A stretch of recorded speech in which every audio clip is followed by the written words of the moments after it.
सत श्री अकाल, आदाब, नमस्कार। साढ़े प्यारे किसान वीरों का, नौजवानों का, विद्यार्थियों का हरमन प्यारा प्रोग्राम फेसबुक लाइव PAU लैके हाज़र हाँ। इस हफ्ते आप जी का स्वागत है। जो कि तुसीं सारे जानते ही हर हफ्ते असी किसानों के लिए कुछ ना कुछ नवा सुनेहा लैके आने हैं, कुछ ना कुछ नवे विषय तुहाडे नाल असी रखते हैं। तो तुहाडे कुछ जिहड़े सवाल ने उन्हां सवालों का असी लाइव होके जवाब भी दिंदे हैं। साडे माहरां दी एक उच्च पद्धरी टीम साडे नाल शामिल हुंदी है। तुहाडे कुछ पिछले हफ्ते सवाल आए सन, उन्हां विच बड़े किसान वीरां ने जिक्र किया सीगा यूनिवर्सिटी वालों सिखलाइयां किहड़ियां लगाईयां जांदियां, उन्हां बाबत उन्हां दे कुछ शंके सीगे। इसलिए असी अज बेनती की सी साडे यूनिवर्सिटी दे विच स्किल डिवेलपमेंट सेंटर जो खुलिया है उसके मुखी डॉक्टर तजिंदर सिंह रियाड़ जी नूं। डॉक्टर रियाड़, आप जी का स्वागत है जी। बड़ा मन्निया परवाना चेहरा है साडी यूनिवर्सिटी का, क्योंकि ये मीडिया दे विच आप खुद दूसरे सवाल पूछते हैं। तो अज कुछ असी इन्हां कोल सिखलाइयां संबंधी सवालों के जवाब लवांगे। डॉक्टर साहब, सब तो पहला तो ये मैं दसना चाहुंदा भी पुछना चाहुंदा तुहाडे कोलों भी जो स्किल डिवेलपमेंट सेंटर है इत्थे किस तरह दी सिखलाइयां तुसीं साडे किसानां नूं जां नौजवानां नूं तुसीं प्रदान करते हैं? सो सब तो पहला तो फेसबुक लाइव जिहड़ा है विशेष तौर पर पंजाब एग्रीकल्चर यूनिवर्सिटी लुधियाना ने कम्यूनीकेशन सेंटर ने जिहड़ा स्टार्ट किया उहदे वास्ते मैं डॉक्टर थिंद साहब नूं वधाई दिंदा। और इस दे नाल ही जिवें डॉक्टर अनिल शर्मा जी ने गल स्टार्ट की है कि स्किल डिवेलपमेंट सेंटर, तो तुसीं जानते हो कि स्किल डिवेलपमेंट तो आप मुहारा एक वर्ड आता है कि हुनर विकास। तो हुनर विकास खेती दे विच जदों हुनर विकास की आपां गल करांगे तां उस बाबत मानयोग वाइस चांसलर साहब उन्होंने इत्थे जो स्किल डिवेलपमेंट सेंटर स्टार्ट किया है पंजाब एग्रीकल्चर यूनिवर्सिटी लुधियाना दे विच, जिस दे विच जिन्ने भी खेतीबाड़ी संबंधित कोर्स ने वो करवाए जाते हैं। और ये कोर्स कल्ले कणक झोना जां छोटियां फसलों वास्ते नहीं, इत्थे असीं ये मैं दसना चाहुंदा है कि जिन्नियां भी फसलां, कोई डेयरी होवे, कोई पोल्ट्री होवे, कोई पिगरी होवे, कोई फिशरी होवे, कोई बी कीपिंग होवे, मशरूम होवे, और इन्हां सारियां फसलों की प्रोसैसिंग होवे, बीजण तो लैके मंडीकरण तक दा जी जो भी समस्यावां आउंदियां ने जां इहदे सलूशन ने वो सारे असी स्किल डिवेलपमेंट सेंटर के प्लेटफार्म तो करवाउने आ जी। इत्थे मैं दसना चाहुंदा हाँ कि स्किल डिवेलपमेंट सेंटर दे विच नौजवानों वास्ते विशेष तौर पर एक दिन तो लैके जी सो शर्मा जी एक दिन तो लैके मैं कहना चाहुंदा कि 3 महीने तक के प्रोग्राम जिहड़े ने वो असी कंटिन्यू करते हैं। वाह जी। और इन्हां दे विच जिवें जिवें उस नौजवान की कैपेसिटी है जी, जे वो साडे कोल एक अद्धा दिन रह सकदा जी ते फिर वो साडे कोले एक दिन का कोर्स कर सकदा, 2 दिन का कर सकदा, 3 का, 5 का, इसे तरह 10 दिन का एंड 3 महीने का कोर्स जिहड़ा वो कर सकदा जी। और एक तुसीं बड़ा वधिया सवाल पूछा कि स्किल डिवेलपमेंट जी, सो ट्रेनिंगां तो सारे दिंदे ने ते स्किल डिवेलपमेंट का एक इंटैग्रेटेड पार्ट आ जी।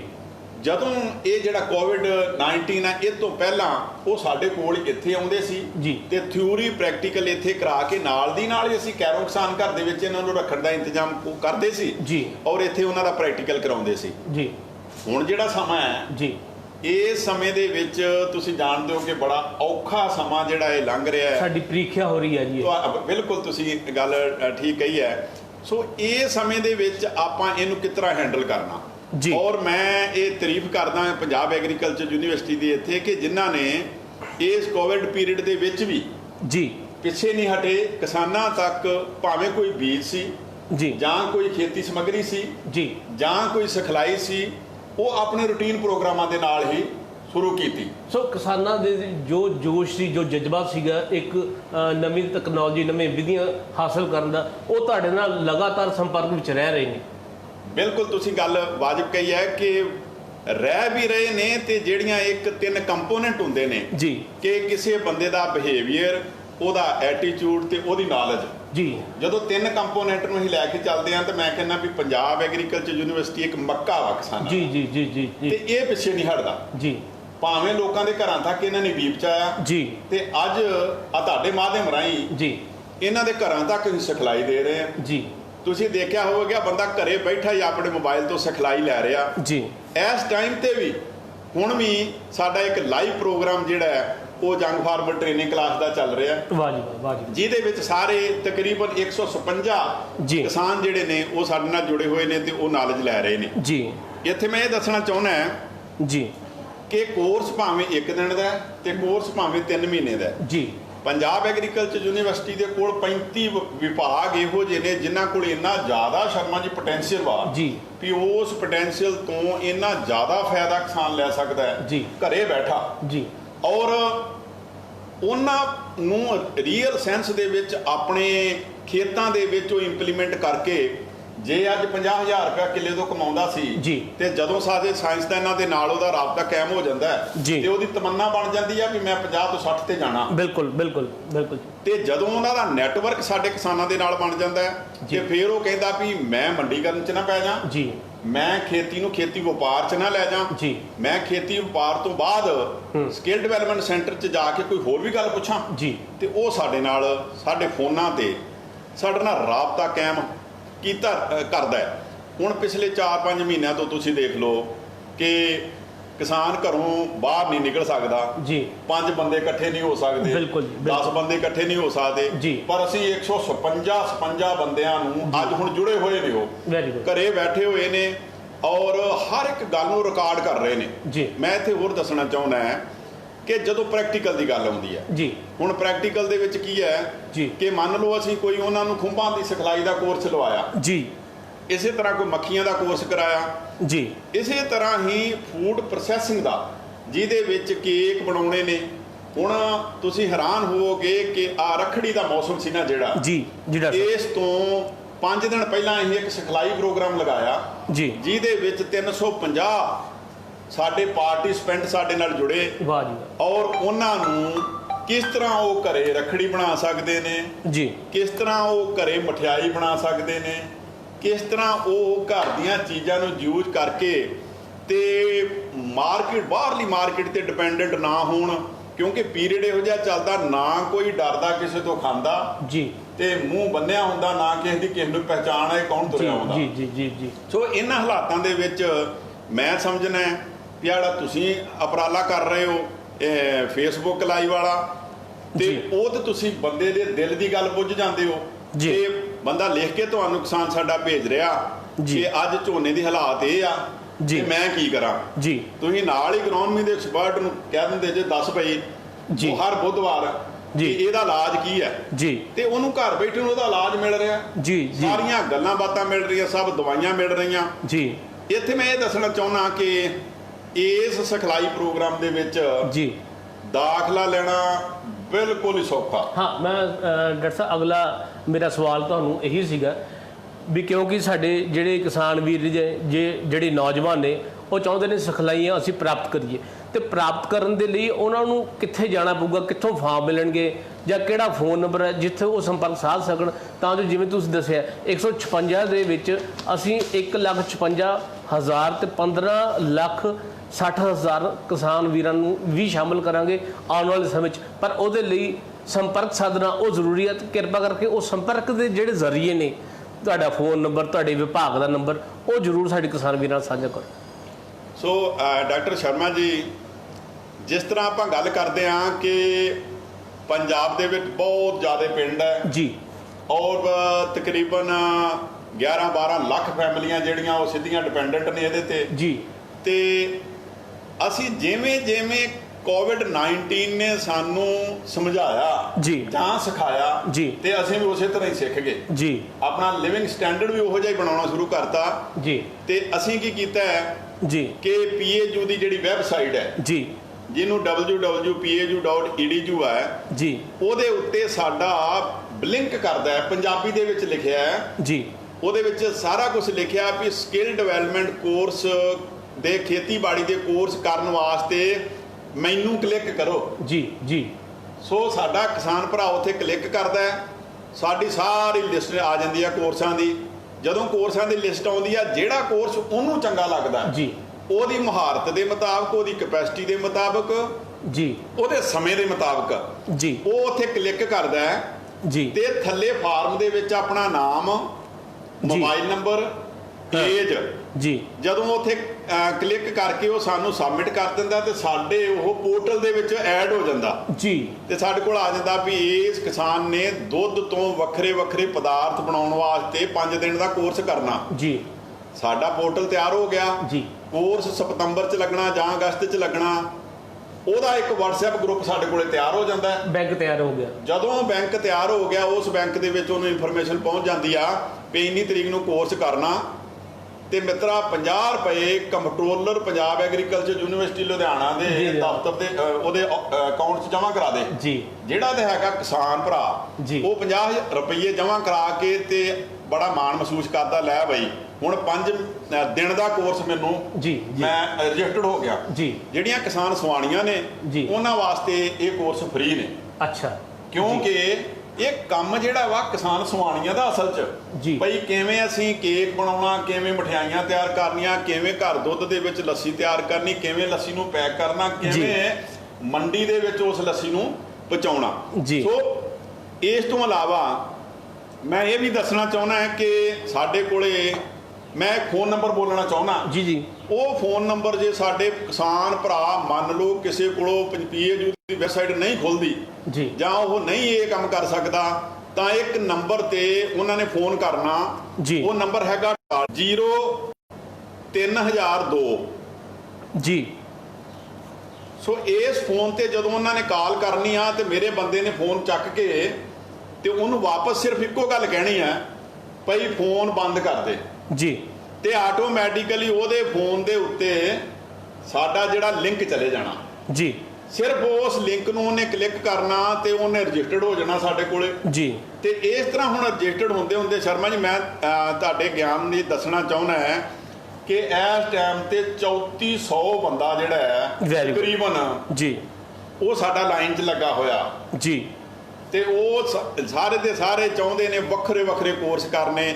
ਔਰ ਮੈਂ ਇੱਥੇ ਦੱਸਣਾ ਚਾਹਣਾ ਕਿ ਸਾਡੇ ਕੋਲ 37 ਤਰ੍ਹਾਂ ਦੇ ਟ੍ਰੇਨਿੰਗ ਕੋਰਸ ਨੇ। ਵਾਹ ਜੀ ਵਾਹ, ਵਾਹ ਜੀ ਵਾਹ। ਜਿਹੜੇ ਉਹ ਵੱਖਰੇ ਵੱਖਰੇ ਕੋਰਸ, ਕਿਉਂਕਿ ਹੁਣ ਜਿਹੜੇ ਕੋਰਸ ਨੇ ਉਹ ਪੁਰਾਣੇ ਨਹੀਂ ਰਹੇ ਜੀ, ਵੀ ਮੈਂ ਕਿੰਨੀ ਖਾਦ ਪਾਵਾਂ, ਮੈਂ ਕਿਹੜੀ ਦਵਾਈ ਪਾਵਾਂ। ਹੁਣ ਨਾ ਜ਼ਮਾਨਾ ਥੋੜਾ ਜਿਹਾ ਚੇਂਜ ਹੁੰਦਾ ਜਾ ਰਿਹਾ ਵਾ ਤੇ ਹਰ ਕੋਈ ਨੌਜਵਾਨ ਇਹ ਭਾਲਦਾ ਵਾ ਕਿ ਮੈਂ ਚੌਲਾਂ ਨੂੰ ਪੈਕ ਕਰਕੇ ਮੰਡੀ ਦੇ ਵਿੱਚ ਕਿਵੇਂ ਲੈ ਕੇ ਜਾਵਾਂ ਜੀ, ਤੇ ਮੈਂ ਆਪਣਾ ਮੁਨਾਫਾ ਜਿਹੜਾ ਹੈ ਉਹਨੂੰ ਕਿਵੇਂ ਵਧਾਵਾਂ। ਹੁਣ ਇਹਨਾਂ ਚੀਜ਼ਾਂ ਵਾਸਤੇ ਸਾਡੇ ਕੋਲੇ ਸਕਿੱਲ ਡਿਵੈਲਪਮੈਂਟ ਸੈਂਟਰ ਦੇ ਵਿੱਚ ਇੱਕ ਬਹੁਤ ਯੂਨੀਕ ਇੱਕ ਪ੍ਰੋਗਰਾਮ ਅਸੀਂ ਸਟਾਰਟ ਕੀਤਾ ਮਾਨਯੋਗ ਵਾਈਸ ਚਾਂਸਲਰ ਸਾਹਿਬ ਦੀ ਰਹਿਨਮਾਈ ਹੇਠ, ਜਿਹਨੂੰ ਅਸੀਂ ਐਗਰੀ ਸਟਾਰਟਅਪਸ ਕਹਿ ਰਹੇ ਹਾਂ। ਵਾਹ ਜੀ, ਜੀ। ਹੁਣ ਐਗਰੀ ਸਟਾਰਟਅਪਸ ਕੀ ਹੈ? ਜਿੰਨੇ ਵੀ BSc ਐਗਰੀਕਲਚਰ ਮੁੰਡੇ ਨੇ, ਜਿੰਨੇ ਵੀ ਨੌਜਵਾਨ ਜਿਨ੍ਹਾਂ ਕੋਲੇ ਖੇਤੀ ਦਾ ਗਿਆਨ ਹੈ, ਉਹ ਸਾਡੇ ਕੋਲੇ ਜਿਨ੍ਹਾਂ ਕੋਲ ਆਈਡੀਏ ਨੇ, ਜਿਨ੍ਹਾਂ ਕੋਲ ਪ੍ਰੋਗਰਾਮ ਨੇ ਇਸ ਤਰ੍ਹਾਂ ਦੇ ਵੀ ਮੈਂ ਕੁਝ ਨਵਾਂ ਕਰਨਾ ਚਾਹੁੰਦਾ ਜੀ, ਤੇ ਉਹਦੇ ਵਾਸਤੇ ਮੈਂ ਇੱਥੇ ਦੱਸਣਾ ਚਾਹੁੰਦਾ ਹਾਂ ਕਿ ਐਡਾ ਇੱਕ ਵਧੀਆ ਪ੍ਰੋਗਰਾਮ ਇਹ ਆ ਕਿ ਕਈ ਵਾਰ ਲੋਕ ਕਹਿ ਦਿੰਦੇ ਨੇ ਵੀ ਇਹ ਪੰਗੇ ਬਹੁਤ ਲੈ ਰਿਹਾ, ਪਰ ਇਹਨੂੰ ਕੋਈ ਹੁੰਦਾ ਕੁਝ ਨਹੀਂ ਜੀ। ਜੇ ਉਹਦੇ ਕੋਲੇ ਆਈਡੀਆ ਹੈਗਾ, ਪੈਸਾ ਹੈ ਨਹੀਂ ਜੀ, ਤੇ ਪੈਸਾ ਸਕਿੱਲ ਡਿਵੈਲਪਮੈਂਟ ਸੈਂਟਰ ਅਰੇਂਜ ਕਰਕੇ ਦਿੰਦਾ ਗਵਰਨਮੈਂਟ ਆਫ ਇੰਡੀਆ ਤੋਂ। ਹੁਣ ਇਸ ਟਾਈਮ ਤੇ ਤੁਸੀਂ ਜਿਹੜੇ ਸੈਂਟਰ 'ਚ ਜਾ ਕੇ ਵੇਖਣਗੇ, ਮੇਰੇ ਕੋਲੇ 14 ਨੌਜਵਾਨ, ਜਿਹਦੇ ਵਿੱਚ 3 ਕਿਸਾਨ ਸਵਾਣੀਆਂ ਨੇ, ਜਿਨ੍ਹਾਂ ਨੇ ਇਹੋ ਜਿਹੇ ਪ੍ਰੋਡਕਟ ਤਿਆਰ ਕੀਤੇ ਨੇ ਜਿਹੜੇ ਕਿ ਇੰਡੀਆ 'ਚ ਹੋਰ ਕਿਤੇ ਪ੍ਰੋਡਕਟ ਨਹੀਂ ਮਿਲਦੇ। ਜੀ, ਜੀ, ਜੀ। ਉਸ ਪ੍ਰੋਡਕਟਾਂ ਨੂੰ ਤਿਆਰ ਕਰਨ ਵਾਸਤੇ, ਪਰ ਗੱਲ ਇੱਥੇ ਇਹ ਆ ਜਾਂਦੀ ਹੈ ਕਿ ਪੰਜਾਬੀ ਨੌਜਵਾਨ ਇਨੋਵੇਟਰ ਬਹੁਤ ਜ਼ਿਆਦਾ ਜੀ, ਤੇ ਪਰ ਮਜਬੂਰੀਆਂ ਬੜੀਆਂ ਨੇ ਜੀ, ਕਿਉਂਕਿ ਡੇ ਬਾਈ ਡੇ ਜਿਹੜੀ ਜ਼ਮੀਨ ਘਟਦੀ ਆ, ਉਹਦੇ ਨਾਲ ਉਹਦੀ ਆਮਦਨ ਥੋੜੀ ਜਿਹੀ ਘਟਦੀ ਹੈ ਜੀ। ਤਾਂ ਇਸ ਕਰਕੇ ਜਦੋਂ ਉਹ ਪੈਸੇ ਮੰਗਦਾ ਘਰਦਿਆਂ ਕੋਲੋਂ ਵੀ ਮੈਂ ਕੰਮ ਕਰਨਾ ਚਾਹੁੰਦਾ ਜੀ, ਤੇ ਉੱਥੇ ਕੀ ਹੁੰਦਾ ਕਿ ਉਹ ਕਹਿੰਦੇ ਆ ਤੂੰ ਪੰਗਾ ਨਾ ਲੈ ਜੀ, ਇਹ ਤੇਰੇ ਕੋਲ ਨਹੀਂ ਕੰਮ ਹੋਣਾ ਜੀ। ਬਿਲਕੁਲ ਬਿਲਕੁਲ ਠੀਕ ਹੈ ਜੀ। ਤੇ ਪਰ ਸਕਿੱਲ ਡਿਵੈਲਪਮੈਂਟ ਸੈਂਟਰ ਦੇ ਵਿੱਚ ਕਿਉਂਕਿ ਇਹ ਹੱਬ ਆ, ਇਹ ਮੱਕਾ ਵਾ ਉਹਨਾਂ ਦਾ। ਬਿਲਕੁਲ ਜੀ, ਬਿਲਕੁਲ। ਇੱਥੇ ਉਹ ਆ ਕੇ ਇੰਨੇ ਡਿਪਾਰਟਮੈਂਟ ਨੇ, ਮੈਂਟਰਸ਼ਿਪ ਅਸੀਂ ਕਰਾਉਨੇ ਆ ਇੱਥੇ ਮੈਂ ਹੋਰ ਦੱਸਣਾ ਚਾਹੁੰਦਾ ਕਿ ਹੁਣ 5-5 ਲੱਖ ਰੁਪਏ ਦੀ ਗ੍ਰਾਂਟ ਸਿੱਧੀ ਉਹਨਾਂ ਨੂੰ ਆ ਗਈ ਜੀ। ਇਹ ਗ੍ਰਾਂਟ ਇਨ ਏਡ ਆ, ਪੈਸਾ ਵਾਪਸ ਨਹੀਂ ਲੈਣਾ ਗਵਰਨਮੈਂਟ ਨੇ ਜੀ। ਪੈਸਾ ਵਾਪਸ ਨਹੀਂ ਉਹਨਾਂ ਨੇ ਲੈਣਾ, ਤੇ ਇਹ ਪੈਸਾ ਉਹਨਾਂ ਦੇ ਅਕਾਊਂਟ 'ਚ ਆ ਗਿਆ। ਹੁਣ ਉਹਨਾਂ ਨੇ 5 ਲੱਖ ਦੇ ਵਿੱਚ ਉਹਨਾਂ ਨੂੰ ਆਈਡੀਏ ਸਕੇਲ ਅਪ ਕਰਕੇ, ਬਿਜ਼ਨਸ ਸਕੇਲ ਅਪ ਕਰਕੇ ਤੇ ਦੱਸਣਾ, ਤੇ ਹੋਰ ਨੌਜਵਾਨਾਂ ਨੂੰ ਆਪਣੇ ਨਾਲ ਲਾਉਣਾ, ਛੋਟੀ ਇੰਡਸਟਰੀ ਫੈਕਟਰੀ ਲਾ ਕੇ। ਕਹਿਣ ਦਾ ਭਾਵ ਕਿ ਰੂਰਲ ਏਰੀਏ ਦੇ ਵਿੱਚ ਗੇਟਵੇ ਮੰਡੀਆਂ, ਉੱਥੇ ਹੀ ਉਹਨਾਂ ਦੀਆਂ ਮੰਡੀਆਂ ਜਿਹੜੀਆਂ ਸਟਾਰਟ ਹੋ ਸਕਣ। ਤੁਸੀਂ ਜਾਣਦੇ ਹੋ ਕਿ ਪੁਰਾਣੇ ਸਮੇਂ ਦੇ ਵਿੱਚ ਸਿਰਫ 2-3 ਚੀਜ਼ਾਂ ਲੈਣ ਜਾਂਦਾ ਸੀ ਬੰਦਾ ਮੰਡੀ ਦੇ ਵਿੱਚ। ਬਿਲਕੁਲ ਜੀ, ਬਿਲਕੁਲ ਸਹੀ ਗੱਲ। ਕੱਪੜਾ ਤੇ ਖੰਡ ਜੀ, ਵੱਧ ਤੋਂ ਵੱਧ ਨਮਕ ਜੀ, ਤੇ ਖੰਡ ਦਾ ਰੂਪ ਵੀ ਗੁੜ ਹੁੰਦਾ ਸੀ ਜੀ। ਤੇ ਅੱਜ ਜੀ ਕਣਕ ਝੋਨਾ ਬੀਜਿਆ ਤੇ ਉਸ ਤੋਂ ਬਾਅਦ ਮੰਡੀ ਸਿੱਟਿਆ, ਤੇ ਉਸ ਤੋਂ ਬਾਅਦ ਇਹ ਉਹਨਾਂ ਪੈਸਿਆਂ ਦੀਆਂ ਆਪਾਂ ਚੀਜ਼ਾਂ ਲੈਣੀਆਂ ਸ਼ੁਰੂ ਕਰ ਦਿੰਦੇ। ਹੁਣ ਕੀ ਆ ਸਟਾਰਟ ਕਿ ਘਰ ਦੀਆਂ ਚੀਜ਼ਾਂ ਘਰੇ ਹੀ ਵਰਤੋ, ਲੋੜ ਮੁਤਾਬਕ ਸਮਾਨ ਰੱਖ ਲਓ, ਜਿਹੜਾ ਵਾਧੂ ਆ ਉਹ ਸਰਪਲਸ ਨੂੰ ਮਾਰਕੀਟ ਦੇ ਵਿੱਚ ਵੇਚ ਦਿਓ। ਇਹਦੇ ਬਾਰੇ ਵੀ ਸਿਖਲਾਈ ਪ੍ਰੋਗਰਾਮ ਜਿਹੜਾ ਹੈ ਉਹ ਸਕਿੱਲ ਡਿਵੈਲਪਮੈਂਟ ਸੈਂਟਰ ਦੇ ਵਿੱਚ ਅਸੀਂ ਪਲਾਨ ਕਰਦੇ ਹਾਂ। ਬਕਾਇਦਾ ਜਿਹੜੀ ਇਹ ਸਾਡੀ ਪਲਾਨ ਹੈ ਜੀ, ਇਹ ਅਸੀਂ ਨੈਸ਼ਨਲ ਪੱਧਰ ਤੇ, ਤੁਸੀਂ ਸੁਣਿਆ national institute of agriculture extension management Hyderabad ਜੀ, ਉਹਦੀ ਪਲੈਨਿੰਗ ਦੇ ਨਾਲ ਸਾਡੇ ਮਾਹੌਲ ਦੇ ਮੁਤਾਬਕ, ਕਹਿਣ ਦਾ ਭਾਵ ਪੰਜਾਬ ਦੇ ਮਾਹੌਲ ਦੇ ਮੁਤਾਬਕ, ਪੰਜਾਬ ਦੇ ਫਾਰਮਰ ਦੇ ਮੁਤਾਬਕ ਇਹ ਪਲਾਨ ਅਸੀਂ ਤਿਆਰ ਕਰਕੇ ਜੋ ਵੀ ਅਸੀਂ ਟ੍ਰੇਨਿੰਗ ਪ੍ਰੋਗਰਾਮ ਲਗਾਉਂਦੇ ਆ ਸਾਰੇ ਨੌਜਵਾਨਾਂ ਦੇ ਸੰਦਰਭ ਦੇ ਵਿੱਚ ਲਗਾਉਂਦੇ ਆ ਜੀ। ਇੱਥੇ ਮੈਂ ਸ਼ਰਮਾ ਜੀ ਹੋਰ ਦੱਸਣਾ ਚਾਹੁੰਦਾ, ਜ਼ਰੂਰੀ ਨਹੀਂ ਵੀ ਇਹ ਟ੍ਰੇਨਿੰਗ ਕੋਰਸ ਜਿਹੜੇ ਸਾਡੇ ਬਾਉਂਡਡ ਹੈ ਜੀ, ਨਹੀਂ ਜੀ ਇਹ ਤੋਂ ਗਾਂਹ ਤਾਂ ਜਾਣਾ ਹੀ ਨਹੀਂ ਜੀ, ਇਸ ਤਰ੍ਹਾਂ ਨਹੀਂ। ਮੰਨ ਲਓ ਕੋਈ ਗਰੁੱਪ ਸਾਨੂੰ ਕਹਿ ਦਿੰਦਾ ਹੈ ਕਿ ਸਾਡੇ ਵਾਸਤੇ ਵਿਸ਼ੇਸ਼ ਪ੍ਰੋਗਰਾਮ ਇਹੋ ਜਿਹਾ ਲਗਾਇਆ ਜਾਵੇ, ਤੇ ਅਸੀਂ ਉਹੋ ਜਿਹੇ ਕੰਟੈਂਟ ਤਿਆਰ ਕਰ ਦਿੰਦੇ ਆ ਜੀ। ਬਿਲਕੁਲ, ਕਿਉਂਕਿ ਇਸ ਹੱਬ ਆ ਨਾ ਜਿਹੜਾ PAU ਪੰਜਾਬ ਐਗਰੀਕਲਚਰ ਯੂਨੀਵਰਸਿਟੀ ਜਿਹੜੀ ਹੱਬ ਆ, ਇਹਦੇ ਵਿੱਚ ਐਗਰੀਕਲਚਰ ਦਾ ਬਹੁਤ ਜ਼ਿਆਦਾ ਸਕੋਪ ਹੈ। ਲੋਕ ਇੰਨਾ ਫਾਇਦਾ ਲੈ ਰਹੇ ਨੇ, ਇੰਨੇ ਪ੍ਰੋਗਰੈਸਿਵ ਫਾਰਮਰ ਬਣ ਗਏ ਨੇ। ਤੇ ਇਸੇ ਤਰ੍ਹਾਂ ਆ ਤੁਹਾਡੇ ਪ੍ਰੋਗਰਾਮ ਰਾਹੀਂ ਮੈਨੂੰ ਲੱਗਦਾ ਕਿ ਹੋਰ ਵੀ ਪੰਜਾਬ ਦੇ ਸਾਰੇ ਕਿਸਾਨਾਂ ਤੱਕ ਇਹ ਆਵਾਜ਼ ਜਾਊਗੀ ਕਿ ਅਸੀਂ ਇਹਨਾਂ ਸਕਿੱਲ ਡਿਵੈਲਪਮੈਂਟ ਪ੍ਰੋਗਰਾਮਾਂ ਦਾ, ਇਹੋ ਜਿਹੀਆਂ ਖੇਤੀ ਸਾਹਿਤ ਦਾ ਔਰ ਵੱਖਰੇ ਬੀਜਾਂ ਦਾ ਫਾਇਦਾ ਲੈ ਕੇ ਆਪਣੀ ਖੇਤੀ ਨੂੰ ਹੋਰ ਵੀ ਪ੍ਰਫੁੱਲਿਤ ਕਰੀਏ ਜੀ। ਸੋ ਕਹਿਣ ਦਾ ਮਤਲਬ ਇਹ ਹੈ ਵੀ ਉਦਮੀ ਨੌਜਵਾਨ ਕਿਸਾਨ ਜਿਹੜਾ ਚਾਹੁੰਦੇ ਨੇ ਵੀ ਆਪਣੀ ਖੇਤੀ ਦੇ ਨਾਲ ਕਿਸੇ ਨਾ ਕਿਸੇ ਉਦਯੋਗਿਕ ਇਕਾਈਆਂ ਸਥਾਪਿਤ ਕਰਨਾ ਚਾਹੁੰਦੇ ਆ, ਉਹਦੇ ਲਈ ਤੁਹਾਡੇ ਕੋਲੋਂ ਸਿਖਲਾਈਆਂ ਪ੍ਰਾਪਤ ਕਰਨ ਤੋਂ ਬਾਅਦ ਸਬਸਿਡੀਆਂ ਵੀ ਲਈਆਂ ਜਾ ਸਕਦੀਆਂ ਤੇ ਵਧੀਆ ਤਰੀਕੇ ਦੇ ਨਾਲ ਉਹਨੂੰ ਪ੍ਰਫੁੱਲਿਤ ਕੀਤਾ ਜਾ ਸਕਦਾ। ਸੋ ਕਿਸਾਨ ਵੀਰੋ ਦੇਖੋ ਕਿੰਨੀ ਸੋਹਣੀ ਗੱਲ ਹੈ, ਡਾਕਟਰ ਸਾਹਿਬ ਨੇ ਜਿਵੇਂ ਇੱਕ ਗੱਲ ਕੀਤੀ ਹੈ, ਸਿਰਫ ਇੱਕ ਬਟਨ ਦੱਬਣ ਦੇ ਨਾਲ ਤੁਸੀਂ ਆਪਣਾ ਨਾਮ ਰਜਿਸਟਰ ਕਰਾਉਣਾ ਹੈ ਤੇ ਸਕਿੱਲ ਡਿਵੈਲਪਮੈਂਟ ਸੈਂਟਰ ਜਾਂ ਪੰਜਾਬ ਐਗਰੀਕਲਚਰ ਯੂਨੀਵਰਸਿਟੀ ਤੁਹਾਡੀ ਦੀਵਾਰ ਤੇ ਖੜੀ ਹੈ। ਸੋ ਸਿਰਫ ਇੱਕ ਬਟਨ ਦਬਾਉਣ ਦੇ ਨਾਲ ਆਪਣੀ ਕਿਸਮਤ ਦਾ ਤੁਸੀਂ ਫੈਸਲਾ ਕਰ ਸਕਦੇ ਹੋ। ਤੁਸੀਂ ਆਪਣੀ ਕਿਸਮਤ ਨੂੰ ਆਪਣੇ ਹੱਥੀਂ ਕੰਮ ਕਰਕੇ ਕਿਤੇ ਦੇ ਕਿਤੇ ਲਿਜਾ ਸਕਦੇ ਆ। ਡਾਕਟਰ ਸਾਹਿਬ ਬੜਾ ਵਧੀਆ ਤੁਸੀਂ ਜ਼ਿਕਰ ਕੀਤਾ। ਇੱਕ ਮੈਂ ਤੁਹਾਡੇ ਵੱਲੋਂ ਨੰਬਰ ਉਹ ਰਿਪੀਟ ਕਰਵਾਉਣਾ ਚਾਹੁੰਦਾ ਕਿਉਂਕਿ ਕੁਝ ਕਿਸਾਨ ਵੀ ਜਿਵੇਂ ਭੁਪਿੰਦਰ ਸਿੰਘ ਜੀ ਸਰਪੰਚ ਨੇ, ਇਹਨਾਂ ਨੇ ਜ਼ਿਕਰ ਕੀਤਾ ਵੀ ਸਾਨੂੰ ਨੰਬਰ ਦੁਬਾਰਾ ਦੱਸਿਓ ਵੀ ਜਿਹੜੇ ਨੰਬਰ ਤੇ ਅਸੀਂ ਆਪਣੇ ਆਪ ਨੂੰ ਵੀ ਉਹ ਰਜਿਸਟਰ ਕਰਵਾ ਸਕਦੇ ਆ, ਤਾਂ ਜੋ ਸਿਖਲਾਈਆਂ ਦਾ ਜੋ ਸ਼ੈਡਿਊਲ ਹੈ ਉਹ ਸਾਰਾ ਸਾਡੇ ਕੋਲ ਵੀ ਆਉਂਦਾ ਰਹੇ ਵੀ ਕਦੋਂ ਵੀ ਸਿਖਲਾਈਆਂ ਹੋਣੀਆਂ। ਡਾਕਟਰ ਸਾਹਿਬ ਇੱਕ ਵਾਰ ਨੰਬਰਾਂ ਬਾਰੇ ਦੱਸਿਓ। ਦੂਜੀ ਕੁਝ ਕਿਸਾਨ ਵੀ ਇਹ ਚਾਹੁੰਦੇ ਨੇ ਵੀ ਹਾਂ ਕਿ ਰਿਹਾਇਸ਼ ਦਾ ਪ੍ਰਬੰਧ ਵੀ ਕੀਤਾ ਜਾ ਸਕਦਾ। ਇਹਨਾਂ ਦੋਵਾਂ ਸਵਾਲਾਂ ਦਾ ਤੁਸੀਂ ਪਲੀਜ਼ ਜਵਾਬ ਦਿਓ ਜੀ। ਸੋ ਬਹੁਤ ਵਧੀਆ ਤੇ ਵਾਜਬ ਸਵਾਲ ਤੁਸੀਂ ਕੀਤਾ ਹੈ। ਪਹਿਲਾਂ ਤਾਂ ਇਹ ਨੰਬਰ ਜ਼ਰੂਰ ਤੁਸੀਂ ਨੋਟ ਕਰ ਲਓ ਜੀ, 78141 ਜੀ 03002 ਜੀ। ਮੈਂ ਦੁਬਾਰਾ ਬੋਲ ਦਿੰਨਾ 78141 ਜੀ 03002 ਜੀ। ਇਹ ਨੰਬਰ ਹੈ ਔਰ ਇਹ ਸਕਿੱਲ ਡਿਵੈਲਪਮੈਂਟ ਸੈਂਟਰ ਦੇ ਵਿੱਚ ਮੇਰੇ ਰਿਸੈਪਸ਼ਨਿਸਟ ਦਾ ਨੰਬਰ ਹੈ ਜੀ। ਜਦੋਂ ਵੀ ਤੁਸੀਂ ਉਹਨੂੰ ਕਾਲ ਕਰੋਗੇ ਤੇ ਸਿਰਫ ਤੁਸੀਂ ਉਹਨੂੰ ਇਹ ਕਹਿਣਾ ਵੀ ਮੈਂ ਕੋਰਸ ਕਰਨਾ, ਤੇ ਤੁਹਾਡੇ ਕੋਲੇ 3 ਸੈਕਿੰਡ ਦੇ ਵਿੱਚ ਇੱਕ ਲਿੰਕ ਪਹੁੰਚੇਗਾ। ਉਹ ਲਿੰਕ ਤੇ ਜਦੋਂ ਤੁਸੀਂ ਕਲਿੱਕ ਕਰਨਾ ਤੇ ਆਟੋਮੈਟਿਕਲੀ ਤੁਸੀਂ ਸਾਡੇ ਕੋਲ ਰਜਿਸਟਰਡ ਹੋ ਜਾਣਾ ਜੀ। ਤੇ ਸਾਨੂੰ ਪੁੱਛਣ ਦੀ ਲੋੜ ਨਹੀਂ ਕਿਹੜਾ ਕੋਰਸ ਕਰਨਾ, ਤੁਹਾਡੀ ਕੈਪੈਸਿਟੀ ਦੇ ਮੁਤਾਬਕ ਉਹ ਕੋਰਸ ਹੋਵੇਗਾ, ਕਿਉਂਕਿ ਉਹਦੇ ਵਿੱਚ ਬੜੇ ਕੋਰਸ ਨੇ। ਪਰ ਤੁਸੀਂ ਵੇਖਣਾ ਨਾ ਵੀ ਤੈਨੂੰ ਕੋਰਸ ਚਾਹੀਦਾ ਕਿਹੋ ਜਿਹਾ, ਬੇਜ਼ਮੀਨਾਂ ਲਈ ਕਿਹੜੇ ਕੋਰਸ ਹੈ, ਜ਼ਮੀਨ ਵਾਲਿਆਂ ਵਾਸਤੇ ਕਿਹੜੇ ਕੋਰਸ ਹੈ, ਅਗਾਂਹ ਵਧੂ ਕਿਸਾਨਾਂ ਵਾਸਤੇ ਕਿਹੜੇ ਕੋਰਸ ਆ, ਸਾਰੇ ਕੋਰਸ ਉਹਦੇ ਵਿੱਚ ਆ। ਉਹਦਾ ਪੂਰਾ ਫਾਇਦਾ ਲੈ ਸਕਦੇ। ਦੂਸਰਾ ਸਵਾਲ ਤੁਸੀਂ ਸ਼ਰਮਾ ਜੀ ਕੀਤਾ ਸੀਗਾ ਕਿ ਕੀ ਇਹਨਾਂ ਦੇ ਰਹਿਣ ਦਾ ਅਰੇਂਜਮੈਂਟ ਕੀਤਾ ਜਾਂਦਾ ਹੈ। ਸੋ ਇਸ ਸਮੇਂ ਤੇ ਕਿਸਾਨ ਭਰਾਵੋ ਜਿੰਨਾ ਚਿਰ ਇਹ ਵਿਪਤਾ ਪਈ ਆ ਉਹਨਾਂ ਚਿਰ ਤੇ ਰਹੋ ਘਰਾਂ 'ਚ ਜੀ। ਤੇ ਜਦੋਂ ਤੁਸੀਂ ਆਓਗੇ ਸਾਡੇ ਕੋਲ ਰਹਿਣ ਦਾ ਬਹੁਤ ਵਧੀਆ ਪ੍ਰਬੰਧ ਆ। ਕੈਰੋਂ ਕਿਸਾਨ ਘਰ ਜੀ, ਕੈਰੋਂ ਕਿਸਾਨ ਘਰ ਦਾ ਮਤਲਬ ਜੇ ਕੈਰੋਂ ਨਾਲੋਂ ਲਾ ਦਈਏ ਤਾਂ ਕਿਸਾਨ ਘਰ, ਬਿਲਕੁਲ ਜੀ। ਤੇ ਤੁਹਾਡਾ ਆਪਣਾ ਘਰ ਵਾ, ਕਿਸੇ ਟਾਈਮ ਤੇ ਆਓ, ਉੱਥੇ ਰਹਿਣ ਦਾ ਵੀ ਪ੍ਰਬੰਧ ਆ, ਖਾਣ ਪੀਣ ਦਾ ਪ੍ਰਬੰਧ ਵਾ, ਤੇ ਸਾਰੇ ਪ੍ਰੋਗਰਾਮ ਪਹਿਲਾਂ ਸਾਡੇ ਇਦਾਂ ਹੀ ਲੱਗਦੇ ਸੀ। ਪਰ ਇਸ ਸਮੇਂ ਦੇ ਦਰਮਿਆਨ ਆਪਾਂ ਸਮਾਂ ਖਰਾਬ ਨਹੀਂ ਗਾ ਕਰਨਾ ਜੀ। ਸਾਡੇ ਸਾਰੇ ਪ੍ਰੋਗਰਾਮਾਂ ਦਾ ਤੁਸੀਂ ਫਾਇਦਾ ਲਓ। ਜਿਸ ਮਾਧਿਅਮ ਰਾਹੀਂ ਤੁਸੀਂ ਸੁਣ ਰਹੇ ਹੋ, ਇਹਦੇ ਵਿੱਚ ਵੀ ਆਪਣੇ ਸਵਾਲ ਕਰੋ ਵੱਖਰੇ ਵੱਖਰੇ, ਤਾਂ ਕਿ ਆਪਾਂ ਖੇਤੀ ਨੂੰ ਪ੍ਰਫੁੱਲਿਤ ਕਰਕੇ ਚੰਗਾ ਤੇ ਚੋਖਾ ਮੁਨਾਫਾ ਇਹਦੇ ਵਿੱਚੋਂ ਕਮਾ ਸਕੀਏ, ਆਪਣਾ ਜੀਵਨ ਪੱਧਰ ਉੱਚਾ ਜਿਹੜਾ ਵਾ ਉਹਨੂੰ ਚੁੱਕ ਸਕੀਏ। ਜਾਂ ਡਾਕਟਰ ਸਾਹਿਬ ਬਹੁਤ ਬਹੁਤ ਸ਼ੁਕਰੀਆ ਤੁਹਾਡਾ। ਮੈਨੂੰ ਐਂ ਲੱਗਦਾ ਸਾਡੇ ਨੌਜਵਾਨ ਕਿਸਾਨਾਂ ਦੇ ਲਈ ਜੋ ਕਿਸਾਨੀ ਦੇ ਨਾਲ ਆਪਣੇ ਆਪ ਨੂੰ ਵੀ ਪ੍ਰੂਵ ਕਰਨਾ ਚਾਹੁੰਦੇ ਆ, ਵੀ ਉਦਯੋਗਿਕ ਇਕਾਈਆਂ ਸਥਾਪਿਤ ਕਰਕੇ ਤੇ ਸਿਖਲਾਈਆਂ ਪ੍ਰਾਪਤ ਕਰਨਾ ਚਾਹੁੰਦੇ ਆ, ਉਹਨਾਂ ਲਈ ਵਡਮੁੱਲਾ ਖਜ਼ਾਨਾ ਤੁਸੀਂ ਵੀ ਸਾਂਝਾ ਕੀਤਾ। 7814103002 ਨੰਬਰ ਸਾਡੇ ਕੁਝ ਕਿਸਾਨ ਵੀਰਾਂ ਦਾ ਹੋਰ ਮਕੀ ਸ਼ੰਕਾ ਸੀ ਵੀ ਇਹ ਨੰਬਰ ਕਨਫਰਮ ਕਰਨਾ ਚਾਹੁੰਦੇ ਸੀ। ਇਹੀ ਨੰਬਰ ਹੈ। ਨੌਜਵਾਨਾਂ ਦਾ ਨੌਲੇਜ, ਐਟੀਟਿਊਡ, ਸਕਿੱਲ ਤਿੰਨੇ ਰਗਾਂ ਨੂੰ ਨੱਪਣ ਦੀ ਕੋਸ਼ਿਸ਼ ਕਰਦੀ ਹੈ ਸਕਿੱਲ ਡਿਵੈਲਪਮੈਂਟ ਸੈਂਟਰ, ਤੇ ਉਹ ਰਗਾਂ ਨੂੰ ਦੱਬ ਕੇ ਆਪਣੇ ਆਪ ਨੂੰ ਵੀ ਉਹ ਪ੍ਰੂਵ ਕਰਨ ਦੇ ਲਈ ਵੱਧ ਤੋਂ ਵੱਧ ਮਦਦ ਕਰ ਰਿਹਾ ਸਕਿੱਲ ਡਿਵੈਲਪਮੈਂਟ ਸੈਂਟਰ ਪੰਜਾਬ ਖੇਤੀਬਾੜੀ ਯੂਨੀਵਰਸਿਟੀ ਦਾ। ਬਹੁਤ ਬਹੁਤ ਧੰਨਵਾਦ ਡਾਕਟਰ ਸਾਹਿਬ।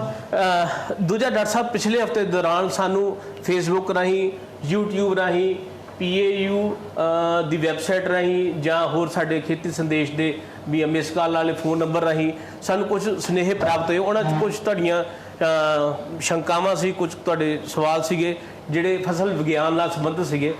ਅਸੀਂ ਫਸਲ ਵਿਗਿਆਨ ਦੇ ਲਈ ਬੇਨਤੀ ਕੀਤੀ ਸੀ ਡਾਕਟਰ ਸਰਜੀਤ ਸਿੰਘ ਮਨਹਾਸ ਨੂੰ, ਉਹ ਸਾਡੇ ਵਿੱਚ ਸ਼ਾਮਲ ਨੇ। ਡਾਕਟਰ ਸਾਹਿਬ, ਸਭ ਤੋਂ ਪਹਿਲਾਂ ਤਾਂ ਆਪ ਜੀ ਦਾ ਸਵਾਗਤ ਹੈ। ਤੇ ਫਸਲ ਵਿਗਿਆਨ ਸੰਬੰਧੀ 2-3 ਸਵਾਲ ਜਿਹੜੇ ਮੋਟੇ-ਮੋਟੇ ਵੀ ਜਿਹੜੇ ਆਏ ਸੀ ਉਹ ਮੈਂ ਤੁਹਾਡੇ ਨਾਲ ਸਾਂਝੇ ਕਰਦਾ ਵਾਂ। ਉਸ ਤੋਂ ਬਾਅਦ ਜੋ ਕੋਈ ਲਾਈਵ ਸਵਾਲ ਹੋਣਗੇ ਉਹ ਵੀ ਨਾਲ ਤੁਹਾਡੇ ਕੋਲ ਪੁੱਛਾਂਗਾ। ਸਭ ਤੋਂ ਪਹਿਲਾਂ ਗੁਰਤੇਜ ਸਿੰਘ ਤੇ ਜਸਤੇਜ ਸਿੰਘ ਇਹ ਬਠਿੰਡਾ ਤੋਂ ਇਹ ਪੁੱਛਦੇ ਨੇ ਵੀ ਕਿੱਦਾਂ ਅਸੀਂ ਗੁਲਾਬ ਦੇ ਵਿੱਚ ਨਦੀਨ ਕਿਵੇਂ ਕਾਬੂ ਕਰ ਸਕਦੇ ਹਾਂ, ਇਹਦੇ ਬਾਰੇ ਜਾਣਕਾਰੀ ਦਿੱਤੀ ਜਾਵੇ। ਦੇਖੋ, ਜਿਹੜੀ ਆਪਣੀ ਗੁਲਾਬ ਦੀ ਫਸਲ ਹੈ ਇਹ ਜੀ ਤੁਹਾਡੀ ਬਾਗਬਾਨੀ ਨਾਲ ਸੰਬੰਧਿਤ ਹੈ। ਤੇ ਇਹਦੇ ਵਿੱਚ ਕੀ ਹੈ ਕਿ ਅਸੀਂ ਜੋ ਵੀ ਕੰਟਰੋਲ ਕਰ ਸਕਦੇ ਹਾਂ ਨਦੀਨਾਂ ਦੀ 2 ਤਰੀਕੇ ਨਾਲ ਕਰ ਸਕਦੇ ਹਾਂ ਜੀ। ਇੱਕ ਦੇ ਅਸੀਂ ਕੋਈ ਕੈਮੀਕਲ ਯੂਜ਼ ਕਰ ਸਕਦੇ ਹਾਂ, ਤੇ ਦੂਜਾ ਅਸੀਂ ਜਾਂ ਗੋਡੀ ਕਰ ਸਕਦੇ ਹਾਂ ਜੀ, ਤੇ ਜਾਂ ਕੋਈ ਮੋਵਰ ਮਾਰ ਸਕਦੇ ਹਾਂ ਜਾਂ ਉਹਦੀ ਕਟਾਈ ਕਰ ਸਕਦੇ ਹਾਂ। ਕਿਉਂਕਿ ਅਸੀਂ ਸਾਡੇ ਕੋਲ ਇਹਦੇ ਵਿੱਚ ਕੋਈ ਐਸਾ ਲੈਵਲ ਕਲੇਮ ਹੈ ਨਹੀਂ ਹੈ ਕਿ ਅਸੀਂ ਇਹਦੀ ਕੋਈ ਕੈਮੀਕਲ ਦੀ ਸਿਫਾਰਿਸ਼ ਕਰ ਸਕੀਏ ਜੀ। ਇਸ ਕਰਕੇ ਇਹਦੇ ਵਿੱਚ ਤੁਹਾਨੂੰ ਜਿਹੜਾ ਹੈ ਗੋਡੀ ਕਰਨੀ ਪੈਣੀ ਹੈ ਤੇ ਜਾਂ ਫਿਰ ਤੁਹਾਡਾ ਕਟਰ ਚਲਾ ਕੇ ਹੀ ਉਹਨੂੰ ਸਾਫ਼ ਕਰਨਾ ਪੈਣਾ ਜੀ। ਸਿਮਰਜੀਤ ਸਿੰਘ ਦਾ ਸਵਾਲ ਸੀਗਾ, ਉਹ ਸੀਗਾ ਸਿਖਲਾਈਆਂ ਸੰਬੰਧੀ। ਡਾਕਟਰ ਰਿਆੜ ਉਹਦਾ ਬੜੀ ਵਧੀਆ ਤਰੀਕੇ ਨਾਲ ਜਵਾਬ ਦੇ ਚੁੱਕਿਆ। ਡਾਕਟਰ ਸਾਹਿਬ, ਤੁਹਾਡੇ ਨਾਲ ਸੰਬੰਧੀ ਇੱਕ ਹੋਰ ਸਵਾਲ ਸੀਗਾ। ਝੋਨੇ ਦੀ ਸਿੱਧੀ ਬਿਜਾਈ ਵਿੱਚ ਜਿੱਥੇ ਵੱਤਰ ਦਾ ਪਾਣੀ ਲਾਇਆ ਝੋਨਾ ਵਧੀਆ ਹੋਇਆ, ਪਰ ਜਿੱਥੇ ਆਲੇ ਦੁਆਲੇ ਦੇ ਖੇਤਾਂ ਵਿੱਚ ਪਾਣੀ ਰਿਸਕ ਜ਼ਿਆਦਾ ਲੱਗਦਾ ਰਿਹਾ ਉਹ ਝੋਨਾ ਉਸ ਨਾਲੋਂ ਵੀ ਜ਼ਿਆਦਾ ਹੈ। ਇਸ ਬਾਰੇ ਤਕਨੀਕੀ ਜਾਣਕਾਰੀ ਜੋ ਸਾਇੰਟੀਫਿਕਲੀ ਤੁਸੀਂ ਦੱਸਦੇ ਹੋ ਵੀ ਉਹ ਵਧੀਆ ਹੋ ਸਕਦਾ ਹੈ, ਨਹੀਂ ਹੋ ਸਕਦਾ, ਕਿ ਸਿਰਫ ਇਹ ਮਨ ਦਾ ਭਰਮ ਆ ਵੀ ਉਹ ਵਧੀਆ ਹੋ ਗਿਆ? ਦੇਖੋ, ਅਸੀਂ ਜਿਹੜੀ ਯੂਨੀਵਰਸਿਟੀ ਵੱਲੋਂ ਸਿੱਧੀ ਬਿਜਾਈ ਦੇ ਵਿੱਚ ਜਿਹੜੀਆਂ 3 ਟੈਕਨੀਕਾਂ ਦਿੱਤੀਆਂ ਨੇ ਜੀ। ਇੱਕ ਦਿੱਤੀ ਹੈ ਕਿ ਅਗਰ ਤੁਸੀਂ ਖੁਸ਼ਕ ਬੱਤਰ ਦੇ ਵਿੱਚ ਬਿਜਾਈ ਕਰਦੇ ਹੋ ਜੀ, ਅਗਰ ਤੁਸੀਂ ਖੁਸ਼ਕ ਬੱਤਰ ਤੇ ਬਿਜਾਈ ਕਰਦੇ ਹੋ ਤੇ ਤੁਹਾਨੂੰ ਜਿਹੜਾ ਹੈ ਜੀ ਬਿਜਾਈ ਦੇ ਬਾਅਦ ਨਾਲ ਦੀ ਨਾਲ ਪਾਣੀ ਲਾਉਣਾ ਪੈਣਾ ਜੀ, ਤੇ ਉੱਥੇ ਵੀ ਤੁਹਾਡਾ ਜਿਹੜਾ ਝੋਨਾ ਹੈ ਉਹ ਜਿਹੜਾ 7-8 ਦਿਨ 'ਚ ਹਰਾ ਹੋ ਜਾਂਦਾ ਜੀ। ਦੂਜੀ ਅਸੀਂ ਇੱਕ ਟੈਕਨੀਕ ਇਹ ਹੈ ਕਿ ਅਸੀਂ ਨਾਰਮਲ ਬੱਤਰ 'ਚ ਬੀਜਤਾ ਕਿ 4-5 ਦਿਨ ਦੇ ਬਾਅਦ 'ਚ ਜ਼ਮੀਨ ਬੱਤਰ ਛੱਡਦੀ ਹੈ ਤੇ ਫਿਰ ਵੀ ਇੱਕ ਪਾਣੀ ਲਾ ਕੇ ਅਸੀਂ ਹਰਾ ਕਰਦੇ ਜੀ। ਹੁਣ ਇੱਕ ਸਾਡੀ ਜਿਹੜੀ ਨਵੀਂ ਟੈਕਨੀਕ ਆਈ ਹੈ 21 ਦਿਨ ਤੇ ਬਿਜਾਈ ਕਰਨੀ ਬੱਤਰ ਵਾਲੀ, ਜਿਹਨੂੰ ਅਸੀਂ ਕਹਿੰਦੇ ਆ ਬੱਤਰ ਵਾਲਾ ਝੋਨਾ ਕਹਿੰਦੇ ਆ। ਉਹਦੇ ਵਿੱਚ ਸਾਨੂੰ ਜਿਹੜੀ ਸਭ ਤੋਂ ਜ਼ਿਆਦਾ ਗਿੱਲ ਚਾਹੀਦੀ ਹੁੰਦੀ ਹੈ ਜੀ ਕਿ ਵਧੀਆ ਬੱਤਰ 'ਚ ਬਿਜਾਈ ਕਰੀਏ ਤਾਂ ਕਿ ਜਦੋਂ ਤੱਕ ਝੋਨੇ ਨੇ ਹਰਾ ਹੋਣਾ ਜ਼ਮੀਨ ਜਿਹੜੀ ਹੈ ਸਾਡੀ ਉਹ ਪਾਣੀ ਨਾ ਛੱਡੇ ਜੀ। ਇਸ ਕਰਕੇ ਜਿਹੜੀ ਹੈ ਉੱਥੇ ਵੀ ਤੁਹਾਡਾ ਜਿਹੜਾ ਹਰਾ ਵਧੀਆ ਹੋ ਜਾਂਦਾ। ਹੁਣ ਇਹਨਾਂ ਦਾ ਜਿਹੜਾ ਸਵਾਲ ਸੀ ਕਿ ਅਸੀਂ ਜੇਕਰ ਪਾਣੀ ਥੋੜਾ ਥੋੜਾ ਉਹਨੂੰ ਲੱਗੀ ਜਾਂਦਾ ਸਾਈਡ ਤੋਂ, ਕਿਸੇ ਸਾਈਡ ਤੋਂ ਪਾਣੀ ਜਿਰਦਾ ਪਿਆ ਖੇਤ 'ਚ, ਉਹਦੇ ਕਰਕੇ ਉੱਥੇ ਝੋਨਾ ਜਿਹੜਾ ਥੋੜਾ ਉੱਚਾ ਹੋ ਗਿਆ, ਜਿੱਥੇ 21 ਦਿਨ ਵਾਲਾ ਉਹ ਥੋੜਾ ਨੀਵਾਂ ਹੋ ਗਿਆ। ਲੇਕਿਨ ਇਹਦੇ 'ਚ ਇਹ ਚੀਜ਼ ਹੈ ਜੀ ਕਿ ਜਿਸ ਟਾਈਮ ਅਸੀਂ 21 ਦਿਨ ਵਾਲੇ ਝੋਨੇ ਦੀ ਸਿਫਾਰਿਸ਼ ਕਰਦੇ ਹਾਂ, ਝੋਨੇ ਦਾ ਉੱਪਰੋਂ ਕੱਦ ਦੇ 21 ਦਿਨ ਤੱਕ ਇੰਨਾ ਨਹੀਂ ਹੁੰਦਾ, ਲੇਕਿਨ ਉਹਦੀ ਜੜ੍ਹਾਂ ਬਹੁਤ ਵਧੀਆ ਬਣਦੀਆਂ ਥੱਲੇ ਜੀ। ਇਸ ਕਰਕੇ ਜਿੱਥੇ ਥੋੜਾ ਪਾਣੀ ਪੈਂਦਾ ਪਿਆ ਲਗਾਤਾਰ ਉੱਥੇ ਉਹ ਜੜ੍ਹਾਂ ਵੀ ਬਣਦੀਆਂ ਤੇ ਉਹ ਉੱਪਰੋਂ ਕੱਦ ਵੀ ਜ਼ਿਆਦਾ ਕਰਦਾ ਜੀ। ਇਸ ਕਰਕੇ ਜਿਸ ਟਾਈਮ ਅਸੀਂ 21 ਦਿਨ ਦਾ ਬਾਅਦ ਉਹ ਜਿਹੜਾ ਝੋਨਾ ਹੈ ਜੀ। ਉਹਦੀਆਂ ਜੜ੍ਹਾਂ ਜ਼ਿਆਦਾ ਹੋਣੇ ਕਰਕੇ ਥੱਲੇ ਉਹ ਜ਼ਿਆਦਾ ਤੱਤਵ ਖਿੱਚਦਾ ਹੈ। ਜੀ। ਜ਼ਿਆਦਾ ਤੱਤਵ ਖਿੱਚਣੇ ਕਰਕੇ ਉਹ ਇੱਕਦਮ ਫਿਰ ਬਾਅਦ ਚ ਬੂਝਾ ਕਾਫੀ ਵਧੀਆ ਬਣਾਉਂਦਾ ਜੀ। ਹੈ। ਇਸ ਕਰਕੇ ਚਾਹੇ ਤੁਸੀਂ ਪਹਿਲੇ ਪਾਣੀ ਜਾਓ, ਇਹ ਝੋਨਾ ਬਰਾਬਰ ਹੀ ਆਊਗਾ। ਜੀ। ਉਹਦੇ ਚ ਬਸ ਇਹ ਫਾਇਦਾ ਹੈ ਕਿ ਤੁਹਾਡਾ ਪਾਣੀ ਘੱਟ ਲੱਗੂਗਾ। ਜੀ। ਇਸ ਕਰਕੇ ਜੇਕਰ ਵਧੀਆ ਤੁਹਾਡੀ ਕਰੜੇ ਬਾਣ ਹੈ, ਬੱਤਰ ਨਹੀਂ ਛੱਡਦੇ ਆ, 21 ਦਿਨ ਤੇ ਪਾਣੀ ਤੇ ਤੁਸੀਂ ਇਹ ਲਾਓ ਤੇ ਜਿਹੜਾ ਤੁਹਾਡਾ ਝੋਨਾ ਬਾਅਦ ਚ ਇੱਕ ਬਰਾਬਰ ਹੀ ਹੋ ਜਾਣਾ। ਜੀ। ਬਹੁਤ ਵਧੀਆ ਡਾਕਟਰ ਸਾਹਿਬ। ਡਾਕਟਰ ਸਾਹਿਬ ਸਾਡੇ ਇੱਕ ਕਿਸਾਨ ਬੀਬੀ ਦਾ ਸਵਾਲ ਹੈ, ਰਮਨਦੀਪ ਕੌਰ, ਇਹ ਐਲੋਵੀਰਾ ਦੀ ਕਾਸ਼ਤ ਸੰਬੰਧੀ ਕੁਝ ਜਾਣਕਾਰੀ ਪ੍ਰਾਪਤ ਕਰਨਾ ਚਾਹੁੰਦੇ ਨੇ। ਤੁਸੀਂ ਕੁਝ ਐਲੋਵੀਰਾ ਦੀ ਕਾਸ਼ਤ ਸੰਬੰਧੀ ਜਾਣਕਾਰੀ ਇਹਨਾਂ ਨਾਲ ਸਾਂਝੀ ਕਰੋ। ਦੇਖੋ, ਜਿਹੜਾ ਐਲੋਵੇਰਾ ਹੈ ਇਹ ਆਪਣਾ ਮੈਡੀਸਨਲ ਐਰੋਮੈਟਿਕ ਕ੍ਰੌਪ ਚ ਆ ਜਾਂਦਾ, ਜਿਹੜਾ ਕਿ ਸਾਡਾ ਸਕੂਲ ਆਫ ਆਰਗੈਨਿਕ ਫਾਰਮਿੰਗ ਜਿਹੜਾ ਇਹਨੂੰ ਵਧੀਆ ਤਰੀਕੇ ਦਾ ਇਸ ਵਿਸ਼ੇ ਨੂੰ ਡੀਲ ਕਰਦਾ ਹੈ। ਇਹਦੇ ਵਿੱਚ ਜਿਹੜੀ ਐਲੋਵੇਰਾ ਦੀ ਜੇਕਰ ਤੇ ਉਹਨਾਂ ਨੇ ਘਰ ਕੋਈ ਇੱਕ ਅੱਧਾ ਬੂਟਾ ਲਾਉਣਾ ਹੈ ਕਿ ਉਹਨੂੰ ਘਰ ਤਾਂ ਹੀ ਵਰਤੋਂ ਤਾਂ ਹੀ ਉਹਦੀ ਜੈਲ ਯੂਜ਼ ਕਰਨ ਤਾਂ ਹੀ, ਕਿਉਂਕਿ ਉਹਨੂੰ ਫੇਸ ਤਾਂ ਹੀ ਯੂਜ਼ ਕਰਦੇ, ਹੋਰ ਵੀ ਕਈ ਕੰਮ ਆਉਂਦਾ ਉਹਦੇ ਤਾਂ ਹੀ ਤੇ ਉਹ ਲਾ ਸਕਦੇ ਨੇ। ਲੇਕਿਨ ਅਗਰ ਉਹਨਾਂ ਨੇ ਖੇਤੀ ਕਰਨੀ ਹੈ ਜੀ, ਖੇਤੀ ਤਾਂ ਹੀ ਇਹਦੀ ਸਭ ਤੋਂ ਪਹਿਲੇ ਸਾਨੂੰ ਮਾਰਕੀਟ ਚਾਹੀਦੀ ਹੈ ਜੀ, ਕਿਉਂਕਿ ਇਹ ਤੁਹਾਡੀ ਖੁੱਲੀ ਮੰਡੀ 'ਚ ਜਾ ਕੇ ਨਹੀਂ ਵਿਕਣਾ। ਜੀ, ਤੁਹਾਨੂੰ ਜਿਹੜਾ ਹੈ ਇਹਦੇ ਤਾਂ ਹੀ ਇੱਕ ਪਹਿਲੇ ਸ਼ੋਰ ਮਾਰਕੀਟ ਹੋਣੀ ਚਾਹੀਦੀ, ਫਿਰ ਜਾ ਕੇ ਤੁਸੀਂ ਇਹਦੀ ਕਾਸਤ ਦੇ ਬਾਰੇ 'ਚ ਸੋਚ ਸਕਦੇ ਹੋ।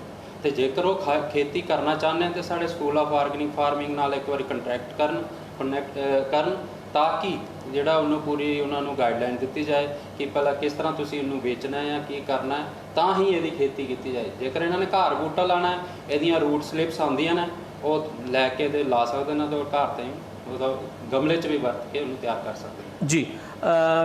ਡਾਕਟਰ ਸਾਹਿਬ, ਇੱਕ ਸਾਡੇ ਕਿਸਾਨ ਵੀਰ ਨੇ ਕਲੇਰ ਅਵਤਾਰ ਜੀ, ਇਹ ਪੁੱਛਦੇ ਨੇ NPK ਦੀ ਸਪਰੇਅ ਕਦੋਂ ਕੀਤੀ ਜਾ ਸਕਦੀ ਹੈ? ਕਿਹਦੀ NPK ਦੀ ਕਿਹਦੀ ਕ੍ਰਾਪ 'ਚ ਕਿਹੜੀ ਕਹਿੰਦੇ ਨੇ? ਇਹ ਝੋਨੇ ਦੀ ਗੱਲ ਕਰਦੇ ਨੇ। ਤੇ ਉਸ ਦੇ ਨਾਲ ਹੀ ਦੂਜਾ ਸਾਡਾ ਸਵਾਲ ਸੀਗਾ, ਇਹ ਸੀਗਾ 121 ਦਾ ਬੂਟਾ ਛੋਟਾ ਰਹਿ ਰਿਹਾ ਹੈ, ਇਸ ਦਾ ਕੀ ਕਾਰਨ ਹੋ ਸਕਦਾ ਹੈ? 35 ਦਿਨ ਦੀ ਬਿਜਾਈ ਹੋ ਚੁੱਕੀ ਹੈ। ਦੇਖੋ, ਇਹਨਾਂ ਨੇ ਬਿਜਾਈ ਦਾ ਕਿਹਾ ਹੈ, ਮੈਨੂੰ ਇਹ ਲੱਗਦਾ ਪਿਆ ਇਹਨਾਂ ਦੇ ਕੁਐਸਚਨ ਤੋਂ ਕਿ ਇਹਨਾਂ ਨੇ ਜਿਹੜੀ ਸਿੱਧੀ ਬਿਜਾਈ ਕੀਤੀ ਹੋਈ ਹੈ ਜੀ। ਕਿ ਬਿਜਾਈ ਦੀ ਗੱਲ ਕਰਦੇ ਪਏ ਨੇ ਤੇ ਉਹਦੀ ਸਿੱਧੀ ਬਿਜਾਈ ਜਾਂ ਕੀਤੀ ਹੈ। ਤੇ ਜੇਕਰ ਇਹਨਾਂ ਨੇ ਉਹਨੂੰ ਕੱਦੂ ਕਰਕੇ ਜਿਹੜੀ ਹੈ ਪਨੀਰੀ ਤਿਆਰ ਕਰਕੇ ਲਾਇਆ ਹੋਇਆ, 35 ਦਿਨ ਦਾ ਝੋਨਾ ਹੋ ਗਿਆ ਜੀ, ਤੇ ਕਹਿੰਦੇ 21 ਦੇ ਵਿੱਚ ਥੋੜਾ ਜਿਹਾ ਕੱਦ ਦੀ ਸਮੱਸਿਆ ਆਉਂਦੀ ਪਈ ਹੈ ਜੀ। PR 121 ਕਿਸਮ ਜਿਹੜੀ ਹੈ ਬਹੁਤ ਹੀ ਵਧੀਆ ਯੂਨੀਵਰਸਿਟੀ ਦੀ ਕਿਸਮ ਹੈ। ਇਹਦਾ ਜਿਹੜਾ ਕੱਦ ਹੈ ਬਾਕੀ ਕਿਸਮਾਂ ਤੋਂ PR 122 ਤੋਂ ਘੱਟ ਹੈ ਜੀ। ਅਗਰ ਅਸੀਂ ਇਹਨੂੰ ਥੋੜਾ ਜਿਹਾ ਹਲਕੇ ਵਾਹਨ ਚਲਾਉਂਦੇ ਆ ਜੀ। ਜਾਂ ਕਿਤੇ ਵੀ ਇਹਨੂੰ ਕਿਸੇ ਵੀ ਤਰੀਕੇ ਦੀ ਘਾਟ ਆ ਜਾਂਦੀ ਹੈ, ਚਾਹੇ ਪਾਣੀ ਦੀ ਘਾਟ ਆ ਜਾਂਦੀ ਹੈ, ਚਾਹੇ ਕੋਈ ਤੱਤਵ ਦੀ ਘਾਟ ਆ ਜਾਂਦੀ ਹੈ, ਕਿਸੇ ਵੀ ਤਰੀਕੇ ਦੀ ਘਾਟ ਆ ਜਾਂਦੀ ਹੈ, ਤੇ ਇਹਦਾ ਕੱਦ ਜਿਹੜਾ ਹੈ ਥੋੜਾ ਛੋਟਾ ਰਹਿਣਾ ਸਟਾਰਟ ਹੋ ਜਾਂਦਾ। ਤੇ ਦੂਜਾ ਝੋਨਾ ਜੋ ਅਸੀਂ ਖੇਤ ਦੇ ਵਿੱਚ ਸਾਈਡਾਂ ਤੇ ਦੇਖੇ ਲੋਕਾਂ ਦੇ ਝੋਨੇ ਕਾਫੀ ਉੱਚੇ ਹੋ ਜਾਂਦੇ। ਇਸ ਕਰਕੇ ਇਹਨਾਂ ਨੂੰ ਪਹਿਲੇ ਸਾਨੂੰ ਸੈਂਪਲ ਦੱਸਣੇ ਪੈਣੇ ਨੇ ਕਿ ਇਹ ਕਿਹਦੀ ਘਾਟ ਹੈ, ਯੂਰੀਏ ਦੀ ਘਾਟ ਹੈ, ਜ਼ਿੰਕ ਦੀ ਘਾਟ ਹੈ, ਜਾਂ ਕੋਈ ਬਿਮਾਰੀ ਕਰਕੇ ਆ ਜਾਂ ਕਿਸ ਕਰਕੇ ਆ, ਉਹ ਚੀਜ਼ ਦੇਖ ਕੇ ਹੀ ਪਤਾ ਲੱਗੂਗਾ। ਹੁਣ ਇਸ ਤਰ੍ਹਾਂ ਅਸੀਂ ਉਹਨਾਂ ਨੂੰ ਬਲਾਈਂਡਲੀ ਨਹੀਂ ਦੱਸ ਸਕਦੇ ਕਿ ਭਲਾ ਕਿਉਂ ਉਹਦਾ ਕੱਦ ਛੋਟਾ ਹੈ। ਉਹ 3-4 ਚੀਜ਼ਾਂ ਸਾਨੂੰ ਦੇਖ ਕੇ ਉਹਦਾ ਅਸੀਂ ਵਧੀਆ ਤਰੀਕੇ ਦਾ ਇਹਦਾ ਸੋਲੂਸ਼ਨ ਦੇ ਸਕਦੇ। ਡਾਕਟਰ ਸਾਹਿਬ, ਇਹਦੇ ਸੰਦਰਭ 'ਚ ਕਿਉਂਕਿ ਅਸੀਂ ਉਹਨਾਂ ਨਾਲ ਸੰਪਰਕ ਤਾਂ ਵੀ ਛੱਡਣਾ ਨਹੀਂ ਹੈ, ਤੁਸੀਂ ਕਿਰਪਾ ਕਰਕੇ ਆਪਣਾ ਫੋਨ ਨੰਬਰ ਜਿਹਦੇ ਤੁਸੀਂ WhatsApp ਯੂਜ਼ ਕਰਦੇ ਹੋ, ਉਹ ਚਾਹੇ ਫੋਟੋ ਖਿੱਚ ਕੇ ਕਿਵੇਂ ਵੀ ਹੈ ਉਹ ਤੁਹਾਡਾ ਸੰਪਰਕ ਸਾਧ ਸਕਦੇ ਆ। ਤੁਸੀਂ ਆਪਣਾ ਨੰਬਰ ਵੀ ਸਾਡੇ ਕਿਸਾਨ ਵੀਰਾਂ ਨਾਲ ਜ਼ਰੂਰ ਸਾਂਝਾ ਕਰੋ। ਨੰਬਰ ਹੈ 8146378885 ਜੀ। ਇਹ ਮੇਰਾ ਨੰਬਰ ਹੈ। ਤੁਸੀਂ ਇਹਦੇ ਤੇ WhatsApp ਕਰਕੇ ਆਪਣਾ ਫੋਟੋ ਵੀ ਭੇਜ ਸਕਦੇ ਹੋ ਤੇ ਤੁਹਾਡਾ ਜਿਹੜਾ ਇਹਦਾ ਹੱਲ ਬਿਲਕੁਲ ਹੋ ਜਾਊਗਾ। ਜੇਕਰ ਤੇ ਇਹਨਾਂ ਨੇ ਸਿੱਧੀ ਬਿਜਾਈ ਕੀਤੀ ਹੋਈ ਹੈ ਜੀ, ਸਿੱਧੀ ਬਿਜਾਈ ਦੇ ਵਿੱਚ 35 ਦਿਨ ਚ ਕੱਦ ਕਾਫੀ ਛੋਟਾ ਆ, ਫਿਰ ਉਹ ਦੇਖਣ ਵਾਲੀ ਲੋੜ ਹੈ ਕਿ ਉਹਨੂੰ ਕਿਉਂਕਿ ਇਹਦਾ ਕੱਦ ਉਸੇ ਟਾਈਮ ਰਹਿ ਜਾਂਦਾ ਥੋੜਾ ਜਿਹਾ ਛੋਟਾ। ਅਗਰ ਅਸੀਂ ਦੋਨੋਂ ਕਿਸਮਾਂ ਲਾਈਏ, PR 121 ਲਾਈਏ, 122 ਲਾਈਏ ਜੀ, ਦੋਨਾਂ ਦਾ ਵਿੱਚ ਇੱਕ ਸਮਾਨ ਅਗਰ ਕਿਸੇ ਤਰੀਕੇ ਦੀ ਘਾਟ ਆਉਂਦੀ ਹੈ, PR 121 ਜਿਹੜੀ ਹੈ ਜ਼ਿਆਦਾ ਘੱਟ ਛੋਟੀ ਰਹਿ ਜਾਊਗੀ ਤੇ ਇਸ ਕਰਕੇ ਉਹ ਸਾਨੂੰ ਲੱਗਦਾ ਕਿ ਇਹਦੇ ਤੇ ਕੋਈ ਦਿੱਕਤ ਆ ਗਈ ਹੈ। ਉਹਦਾ ਜਿਹੜਾ ਤੁਹਾਨੂੰ ਸੈਂਪਲ ਦੱਸਣੇ ਪੈਣੇ ਨੇ, ਦੱਸ ਕੇ ਤੁਹਾਡਾ ਜਿਹੜਾ ਹੈ ਸੈਂਪਲ ਦਾ ਤੁਹਾਡਾ ਜਿਹੜਾ ਇਹਦਾ ਹੱਲ ਹੋ ਜਾਊਗਾ ਜੀ। ਡਾਕਟਰ ਸਾਹਿਬ, ਜਾਂਦੇ ਜਾਂਦੇ ਅਸੀਂ ਸਾਡੇ ਕੋਲ ਤੁਸੀਂ ਪਹੁੰਚੇ ਹੋ, ਥੋੜਾ ਜਿਹਾ ਇੱਕ ਸਵਾਲ ਹੋਰ ਸਾਡੇ ਕਿਸਾਨ ਵੀਰ ਦਾ ਆ ਗਏ। ਰਾਜ ਗਰੇਵਾਲ ਜੀ ਇਹ ਪੁੱਛਣਾ ਚਾਹੁੰਦੇ ਨੇ, ਝੋਨੇ ਨੂੰ ਪੋਟਾਸ਼ ਕਦੋਂ ਤੱਕ ਪਾ ਸਕਦੇ ਆ? 35 ਦਿਨ ਦਾ ਹੋ ਗਿਆ ਜੀ, ਇਹਦੇ ਬਾਰੇ ਵੀ ਜਾਣਕਾਰੀ ਦਿਓ। ਦੇਖੋ, ਇਹ ਪੋਟਾਸ਼ ਦਾ ਜਿਹੜਾ ਸਵਾਲ ਹੈ, ਪੋਟਾਸ਼ ਦੇ ਅਸੀਂ ਇਹੀ ਸਿਫਾਰਿਸ਼ ਕਰਦੇ ਹਾਂ ਕਿ ਮਿੱਟੀ ਪਰਖ ਦੇ ਆਧਾਰ ਤੇ ਪਾਓ। ਜੇਕਰ ਇਹਨਾਂ ਨੇ ਨਹੀਂ ਪਾਇਆ ਹੋਇਆ ਪੋਟਾਸ਼, ਤੇ ਹੁਣ ਇਹਨਾਂ ਨੂੰ ਪੋਟਾਸ਼ ਪਾਉਣ ਦੀ ਲੋੜ ਨਹੀਂ ਹੈਗਾ। ਆਪਣੀ ਯੂਨੀਵਰਸਿਟੀ ਵੱਲੋਂ ਇੱਕ ਸਿਫਾਰਿਸ਼ ਹੋਈ ਹੈ ਪੋਟਾਸ਼ੀਅਮ ਨਾਈਟ੍ਰੇਟ ਦੀ, ਜੀ, ਜੋ ਕਿ ਇੱਕ 1.5% ਦੇ ਹਿਸਾਬ ਦਾ ਤੁਸੀਂ ਉਹਦਾ ਸਪਰੇਅ ਕਰ ਸਕਦੇ ਹੋ, ਜੋ ਉਹਦੇ 'ਚ ਪੋਟਾਸ਼ ਹੁੰਦੀ ਹੈ। ਜੀ। ਤੇ ਉਹ ਜੇਕਰ ਤੁਹਾਡੇ ਝੋਨੇ ਤੇ ਸਪਰੇਅ ਹੋ ਜਾਏ ਤੇ ਉਹਦੇ ਨਾਲ ਜਿਹੜੇ ਨਾ ਦਾਣੇ ਜਿਹੜੇ ਬਹੁਤ ਵਧੀਆ ਬਣਦੇ ਨੇ, ਤੇ ਦੂਜੇ ਨੰਬਰ ਤੇ ਜਿਹੜਾ ਝੋਨੇ ਦਾ ਵਿੱਚ ਫੂਸ ਘੱਟ ਆਉਂਦੀ ਹੈ। ਇਸ ਕਰਕੇ ਤੁਹਾਨੂੰ ਇਹਦਾ ਪੋਟਾਸ਼ ਦਾ ਛੱਟਾ ਮਾਰਨ ਦੀ ਇਸ ਟਾਈਮ ਕੋਈ ਲੋੜ ਨਹੀਂ ਹੈਗਾ। ਜੇਕਰ ਤੁਹਾਨੂੰ ਲੱਗਦਾ ਹੈ ਕਿ ਸਾਡੇ ਝੋਨੇ ਦੇ ਵਿੱਚ ਕੋਈ ਐਸੀ ਦਿੱਕਤ ਆਉਂਦੀ ਪਈ ਹੈ, ਤੁਹਾਨੂੰ ਲੱਗਦਾ ਕਿ ਪੋਟਾਸ਼ ਕਰਕੇ ਹੈ, ਕਿਉਂਕਿ ਕਿਸਾਨ ਨੂੰ ਵੀ ਕਾਫੀ ਚੀਜ਼ਾਂ ਇਹਨਾਂ ਦਾ ਨੌਲੇਜ ਹੈ, ਤੇ ਤੁਸੀਂ ਉਹਦੇ ਦਾ ਸਪਰੇਅ ਕਰ ਦਿਓ ਪੋਟਾਸ਼ੀਅਮ ਨਾਈਟ੍ਰੇਟ ਦਾ 1.5%, ਯਾਨੀ ਕਿ 3 ਕਿਲੋ 200 ਲੀਟਰ ਪਾਣੀ ਦੇ ਵਿੱਚ ਉਹਦਾ ਹੱਲ ਇੱਕਦਮ ਹੋ ਜਾਊਗਾ। ਜੀ, ਬਹੁਤ ਬਹੁਤ ਧੰਨਵਾਦ ਡਾਕਟਰ ਮਿਨਹਾਸ, ਬੜੀ ਵਡਮੁੱਲੀ ਜਾਣਕਾਰੀ ਤੁਸੀਂ ਸਾਡੇ ਕਿਸਾਨ ਵੀਰਾਂ ਦੇ ਨਾਲ ਵੀ ਸਾਂਝੀ ਕੀਤੀ। ਇਸ ਤੋਂ ਪਹਿਲਾਂ ਅਸੀਂ ਕੀਟ ਵਿਗਿਆਨੀ ਡਾਕਟਰ ਯੁਵਰਾਜ ਸਿੰਘ ਪਾਂਧਾ ਨੂੰ ਵੀ ਤੁਹਾਡੇ ਸਨਮੁਖ ਪੇਸ਼ ਕਰੀਏ। ਅਸੀਂ ਉਹਨਾਂ ਨੂੰ ਪੁੱਛਣਾ ਚਾਹਾਂਗੇ ਇਸ ਸੀਜ਼ਨ ਦੇ ਵਿੱਚ, ਇਸ ਮੌਸਮ ਦੇ ਵਿੱਚ, ਇਹਨਾਂ ਦਿਨਾਂ ਦੇ ਵਿੱਚ ਸਾਨੂੰ ਕੀੜੀਆਂ ਬਾਬਤ ਕਿਹੜੀਆਂ ਸਾਵਧਾਨੀਆਂ ਵਰਤਣੀਆਂ ਚਾਹੀਦੀਆਂ। ਤੇ ਉਸ ਤੋਂ ਪਹਿਲਾਂ ਕੁਝ ਕਿਸਾਨ ਵੀਰਾਂ ਦਾ ਸਵਾਲ ਸੀਗਾ ਵੀ PAU ਦੀ ਵੈਬਸਾਈਟ ਮੈਂ ਆਪ ਜੀ ਨਾਲ ਜ਼ਿਕਰ ਕਰਨਾ ਚਾਹਾਂਗਾ। ਉਹਦੇ ਤੁਸੀਂ ਬੜੇ ਸੁਖਾਲੇ ਤਰੀਕੇ ਨਾਲ ਸਾਡੇ ਤੱਕ ਪਹੁੰਚ ਸਕਦੇ ਹੋ। www.pau.edu ਇਹ ਸਾਡੀ ਵੈਬਸਾਈਟ ਹੈ। ਇੱਥੋਂ ਤੁਸੀਂ ਅੱਗੋਂ ਸਾਡੇ ਸਾਰੇ ਜਿਹੜੇ ਪ੍ਰਸਾਰ ਮਾਰ ਹੈ ਉਹਨਾਂ ਤੱਕ ਤੁਸੀਂ ਪਹੁੰਚ ਸਕਦੇ ਹੋ। ਉਸ ਤੋਂ ਇਲਾਵਾ ਡਾਕਟਰ SK ਥਿੰਦ ਜੋ ਕਿ ਸੰਚਾਰ ਕੇਂਦਰ ਦੇ ਮੁਖੀ ਵੀ ਨੇ ਤੇ ਪੌਦਾ ਰੋਗ ਹਸਪਤਾਲ ਦੇ ਵੀ ਮੁਖੀ ਨੇ, ਉਹਨਾਂ ਦਾ WhatsApp ਨੰਬਰ ਉਹ ਵੀ ਤੁਹਾਡੇ ਨਾਲ ਡਾਕਟਰ ਥਿੰਦ ਜਦੋਂ ਮੁਖਾਤਿਬ ਹੋਣਗੇ, ਤੁਹਾਡੇ ਸਾਹਮਣੇ ਪੇਸ਼ ਹੋਣਗੇ, ਤੁਹਾਡੇ ਨਾਲ ਗੱਲਾਂ ਬਾਤਾਂ ਕਰਨਗੇ, ਤੁਹਾਡੇ ਸਵਾਲਾਂ ਦੇ ਜਵਾਬ ਦੇਣਗੇ, ਉਹ ਤੁਹਾਡੇ ਨਾਲ ਸਾਂਝਾ ਕਰਨਗੇ। ਜੇ ਤੁਹਾਨੂੰ ਕੋਈ ਕਿਸੇ ਤਰ੍ਹਾਂ ਨਾਲ ਪਲਾਂਟ ਕਲੀਨਿਕ ਪੌਦਾ ਰੋਗ ਵਿਗਿਆਨ ਹਸਪਤਾਲ ਦੇ ਸੰਬੰਧੀ ਕੋਈ ਸਵਾਲ ਨੇ ਤਾਂ ਤੁਸੀਂ 2401 ਇਹ PAU ਦਾ ਨੰਬਰ ਹੈ, ਐਕਸਚੇਂਜ ਦਾ ਨੰਬਰ ਹੈ। ਐਕਸਚੇਂਜ ਦਾ ਨੰਬਰ ਲੈਣ ਤੋਂ ਬਾਅਦ ਤੁਸੀਂ ਬੜੇ ਸੁਖਾਲੇ ਤਰੀਕੇ ਨਾਲ 417 ਤੇ ਡਾਇਲ ਕਰ ਸਕਦੇ ਹੋ। ਸੇਮ 419 ਤੁਸੀਂ ਨੰਬਰ ਡਾਇਲ ਕਰਕੇ ਬੀਜਾਂ ਬਾਬਤ ਜੇ ਕੋਈ ਜਾਣਕਾਰੀ ਆਪ ਜੀ ਨੂੰ ਚਾਹੀਦੀ ਹੈ ਤਾਂ ਉੱਥੋਂ ਹਾਸਿਲ ਕਰ ਸਕਦੇ ਹੋ। ਜੇ ਤੁਸੀਂ ਕੋਈ ਜਾਣਕਾਰੀ ਯੂਨੀਵਰਸਿਟੀ ਦੀਆਂ ਪ੍ਰਕਾਸ਼ਨਾਵਾਂ ਬਾਬਤ ਪ੍ਰਾਪਤ ਕਰਨੀ ਹੈ ਤਾਂ ਤੁਸੀਂ 475 ਨੰਬਰ ਐਕਸਟੈਂਸ਼ਨ ਡਾਇਲ ਕਰਕੇ ਉਹ ਬੜੇ ਸੁਖਾਲੇ ਤਰੀਕੇ ਦੇ ਨਾਲ ਪ੍ਰਾਪਤ ਕਰ ਸਕਦੇ ਹੋ। ਡਾਕਟਰ ਯੁਵਰਾਜ ਸਿੰਘ ਪਾਂਧਾ, ਬਹੁਤ ਬਹੁਤ ਸਵਾਗਤ ਹੈ ਆਪ ਜੀ ਦਾ ਜੀ। ਤੁਸੀਂ ਸਾਡੇ ਕਿਸਾਨ ਵੀਰਾਂ ਨੂੰ ਇਸ ਸਮੇਂ ਵੀ ਕੀੜਿਆਂ ਬਾਬਤ ਕਿਹੜੇ ਸਾਵਧਾਨੀਆਂ ਵਰਤਣੀਆਂ ਚਾਹੀਦੀਆਂ, ਕਿਹੜੇ ਪਾਸੇ ਸਾਨੂੰ ਚੱਕਰ ਨਹੀਂ ਰਹਿਣਾ ਚਾਹੀਦਾ, ਉਹ ਜ਼ਰੂਰ ਕੁਝ ਟਿਪਸ ਸਾਂਝੇ ਕਰੋ ਜੀ। ਡਾਕਟਰ ਸ਼ਰਮਾ, ਬਹੁਤ ਧੰਨਵਾਦ ਤੁਹਾਡਾ। ਜਿਸ ਤਰ੍ਹਾਂ ਕਿ ਅਸੀਂ ਜਾਣਦੇ ਹਾਂ ਕਿ ਜਿਹੜਾ ਇਹ ਮਹੀਨਾ ਅਗਸਤ ਦਾ, ਸਤੰਬਰ ਦਾ, ਇਹ ਖਾਸ ਕਰਕੇ ਇਹ 2 ਮਹੀਨੇ ਦੇ ਵਿੱਚ ਕੀੜਿਆਂ ਦਾ ਜਿਹੜਾ ਹਮਲਾ ਹੈ ਉਹ ਪੂਰਾ ਜੋਬਨ 'ਤੇ ਹੁੰਦਾ ਹੈ। ਚਾਹੇ ਉਹ ਸਾਡਾ ਨਰਮਾ ਹੈ, ਝੋਨਾ ਹੈ, ਮੱਕੀ ਹੈ, ਚਾਰੇ ਵਾਲੇ ਸਾਡੀਆਂ ਫਸਲਾਂ ਨੇ, ਇਹਨਾਂ ਦੇ ਵਿੱਚ ਖਾਸ ਕਰਕੇ ਅੱਜ ਕੱਲ੍ਹ ਅਖਬਾਰਾਂ ਦੇ ਵਿੱਚ ਵੀ ਅਸੀਂ ਪੜ੍ਹ ਰਹੇ ਹਾਂ ਕਿ ਨਰਮੇ ਦੇ ਵਿੱਚ ਚਿੱਟੀ ਮੱਖੀ ਦਾ ਜਿਹੜਾ ਹਮਲਾ ਹੈ ਉਹ ਵੱਧ ਰਿਹਾ ਹੈ ਜੀ। ਤੇ ਇਸ ਬਾਬਤ ਮੈਂ ਕਿਸਾਨ ਵੀਰਾਂ ਨੂੰ 3-4 ਨੁਕਤੇ ਦੱਸਣਾ ਚਾਹਾਂਗਾ ਕਿ ਜਿਹੜੀ ਚਿੱਟੀ ਮੱਖੀ ਹੈ ਇਹ ਬਹੁਤ ਹੀ ਖਤਰਨਾਕ ਇੱਕ ਰਸ ਚੂਸਣ ਵਾਲਾ ਜਿਹੜਾ ਕੀੜਾ ਹੈ ਜੀ। ਇਹ ਰਸ ਤਾਂ ਚੂਸਦਾ ਹੀ ਹੈ ਫਸਲ ਦਾ, ਨਾਲ ਦੀ ਨਾਲ ਇਹ ਵਾਇਰਸ ਵੀ ਜਿਹੜਾ ਹੈ, ਵਿਸ਼ਾਣੂ ਰੋਗ ਵੀ ਫੈਲਾਉਂਦਾ ਹੈ, ਜਿਹਦੇ ਕਰਕੇ ਜਿਹੜਾ ਸਾਡਾ ਨਰਮਾ ਹੈ ਉਹਦੇ ਪੱਤੇ ਜਿਹੜੇ ਹੈਗੇ ਨੇ ਉੱਪਰ ਨੂੰ ਜਿਹੜਾ ਹੈ ਇਕੱਠੇ ਹੋ ਜਾਂਦੇ ਨੇ ਜੀ। ਤੇ ਜਦੋਂ ਇਹ ਐਡਵਾਂਸ ਦੇ ਵਿੱਚ ਬਿਮਾਰੀ ਵੱਧ ਜਾਂਦੀ ਹੈ ਤਾਂ ਪੱਤੇ ਥੱਲੇ ਬਹੁਤ ਬਰੀਕ ਪੱਤੇ ਨਿਕਲੇ ਆਉਂਦੇ ਨੇ ਤੇ ਬੂਟੇ ਦੀ ਜਿਹੜੀ ਹੈਗੀ ਹੈ ਵਢਵਾਰ ਰੁਕ ਜਾਂਦੀ ਹੈਗੀ ਹੈ ਤੇ ਉਹਦੇ ਕਰਕੇ ਫਿਰ ਜਿਹੜਾ ਹੈਗਾ ਉਹਦੇ ਉੱਪਰ ਨਾ ਟਿੰਡੇ ਲੱਗਦੇ ਨੇ, ਜਾਣੀ ਕਿ ਸਾਡਾ ਜਿਹੜਾ ਹੈਗਾ ਵਾ ਬਹੁਤ ਜ਼ਿਆਦਾ ਨੁਕਸਾਨ ਇਹਦੇ ਨਾਲ ਹੁੰਦਾ ਹੈ। ਇਹਦੇ ਚਾਹੇ ਉਹ ਬਾਲਗ ਨੇ ਚਾਹੇ ਉਹਦੇ ਬੱਚੇ ਨੇ, ਜਿਹਨੂੰ ਅਸੀਂ ਨਿੰਫ ਕਹਿੰਦੇ ਹੈਗੇ ਆ, ਉਹ ਦੋਨੋਂ ਹੀ ਬੇਤਹਾਸ਼ਾ ਰਸ ਚੂਸਦੇ ਪੱਤੇ ਦੇ ਥੱਲੇ। ਤੇ ਕਿਸਾਨ ਵੀਰਾਂ ਨੂੰ ਇਹ ਚਾਹੀਦਾ ਹੈ ਕਿ ਜਦੋਂ ਉਹ ਖੇਤਾਂ ਦੇ ਵਿੱਚ ਸਰਵੇਖਣ ਕਰਦੇ ਨੇ ਤਾਂ ਜੇ ਉਹਨਾਂ ਦਾ ਜਿਹੜਾ ਔਸਤਨ ਜਿਹੜਾ ਇੱਕ ਪੱਤੇ ਥੱਲੇ 6 ਜਿਹੜੇ ਮੱਖੀਆਂ, ਜਿਹੜੀ ਚਿੱਟੀਆਂ ਮੱਖੀਆਂ ਆਉਂਦੀਆਂ ਨੇ, ਤਾਂ ਉਦੋਂ ਕਿਸਾਨ ਵੀਰਾਂ ਨੂੰ ਜਿਹੜੀ ਹੈ ਉਹ ਸਪਰੇਅ ਕਰਨ ਦੀ, ਜਿਹੜੀ ਜ਼ਹਿਰ ਦਾ ਜਿਹੜਾ ਛਿੜਕਾਅ ਕਰਨ ਦੀ ਲੋੜ ਪੈਂਦੀ ਹੈ। ਉਹਦੇ ਵਿੱਚ ਅਸੀਂ ਇਹ ਚਾਹੁੰਦੇ ਹਾਂ ਕਿ ਪਹਿਲਾ ਜਿਹੜਾ ਛਿੜਕਾਅ ਹੈ ਉਹ ਨਿੰਮ ਦਾ ਕਿਸਾਨ ਵੀਰ ਉਹਨੂੰ ਤਰਜੀਹ ਦੇਣ। ਜਿਸ ਤਰ੍ਹਾਂ ਕਿ ਨਿੰਬਿਸਡੀਨ ਕਰਕੇ ਜਾਂ ਅਚੂਕ ਕਰਕੇ ਇਹ ਦਵਾਈ ਆਉਂਦੀ ਹੈ ਜਿਹੜੀ ਕਿ 1 ਲੀਟਰ 1 ਕਿੱਲੇ ਦੀ ਸਿਫਾਰਿਸ਼ ਕੀਤੀ ਗਈ ਹੈ। ਇਹ ਨਿੰਮ ਦੀ ਜਿਹੜੀ ਦਵਾਈ ਹੈ ਜਦੋਂ ਅਸੀਂ ਇਹ ਪਹਿਲਾਂ ਤਰਜੀਹ ਦੇ ਤੌਰ 'ਤੇ ਵਰਤਦੇ ਹਾਂ ਤਾਂ ਜਿਹੜੀ ਚਿੱਟੀ ਮੱਖੀ ਹੈ ਇਹਦੀ ਜਿਹੜੀ ਜਿਹਨੂੰ ਅਸੀਂ ਕਹਿੰਦੇ ਹੈਗੇ ਕਿ ਇੱਕ ਜਿਹੜਾ ਇਹ ਕੈਮੀਕਲ ਹੈ ਇਹਨੂੰ ਇਹ ਸਮਝਦੀ ਹੈਗੀ ਹੈ ਤੇ ਇਹਦੇ ਨਾਲ ਜਿਹੜਾ ਹੈਗਾ ਇਹ ਜਿਹੜਾ ਨਿੰਮ ਹੈ ਇਹ ਪੌਦੇ ਤੋਂ ਨਫ਼ਰਤ ਜਿਹੜਾ ਹੈ ਪੈਦਾ ਕਰਦਾ ਕੀੜੇ ਦੇ ਵਿੱਚ, ਤੇ ਜਿਹੜਾ ਹੈ ਕੀੜਾ ਹੈ ਉਹ ਦੂਰ ਰਹਿੰਦਾ ਹੈ। ਇਸ ਤਰ੍ਹਾਂ ਜਿਹੜਾ ਹੈਗਾ ਸ਼ੁਰੂਆਤੀ ਤੌਰ 'ਤੇ ਜਿਹੜਾ ਅਸੀਂ ਨਿੰਮ ਦੀ ਵਰਤੋਂ ਕਰਕੇ ਜਿਹੜਾ ਵਧੀਆ ਤਰੀਕੇ ਨਾਲ ਜਿਹੜਾ ਹੈ ਨਿੰਮ ਦੀ ਜਿਹੜੀ ਹੈਗੀ ਹੈ ਘੋਲ ਤੇ ਜਾਂ ਵਰਤ ਕੇ ਅਸੀਂ ਇਹ ਕੀੜੇ ਤੋਂ ਜਿਹੜਾ ਫਸਲ ਨੂੰ ਬਚਾ ਸਕਦੇ ਹਾਂ।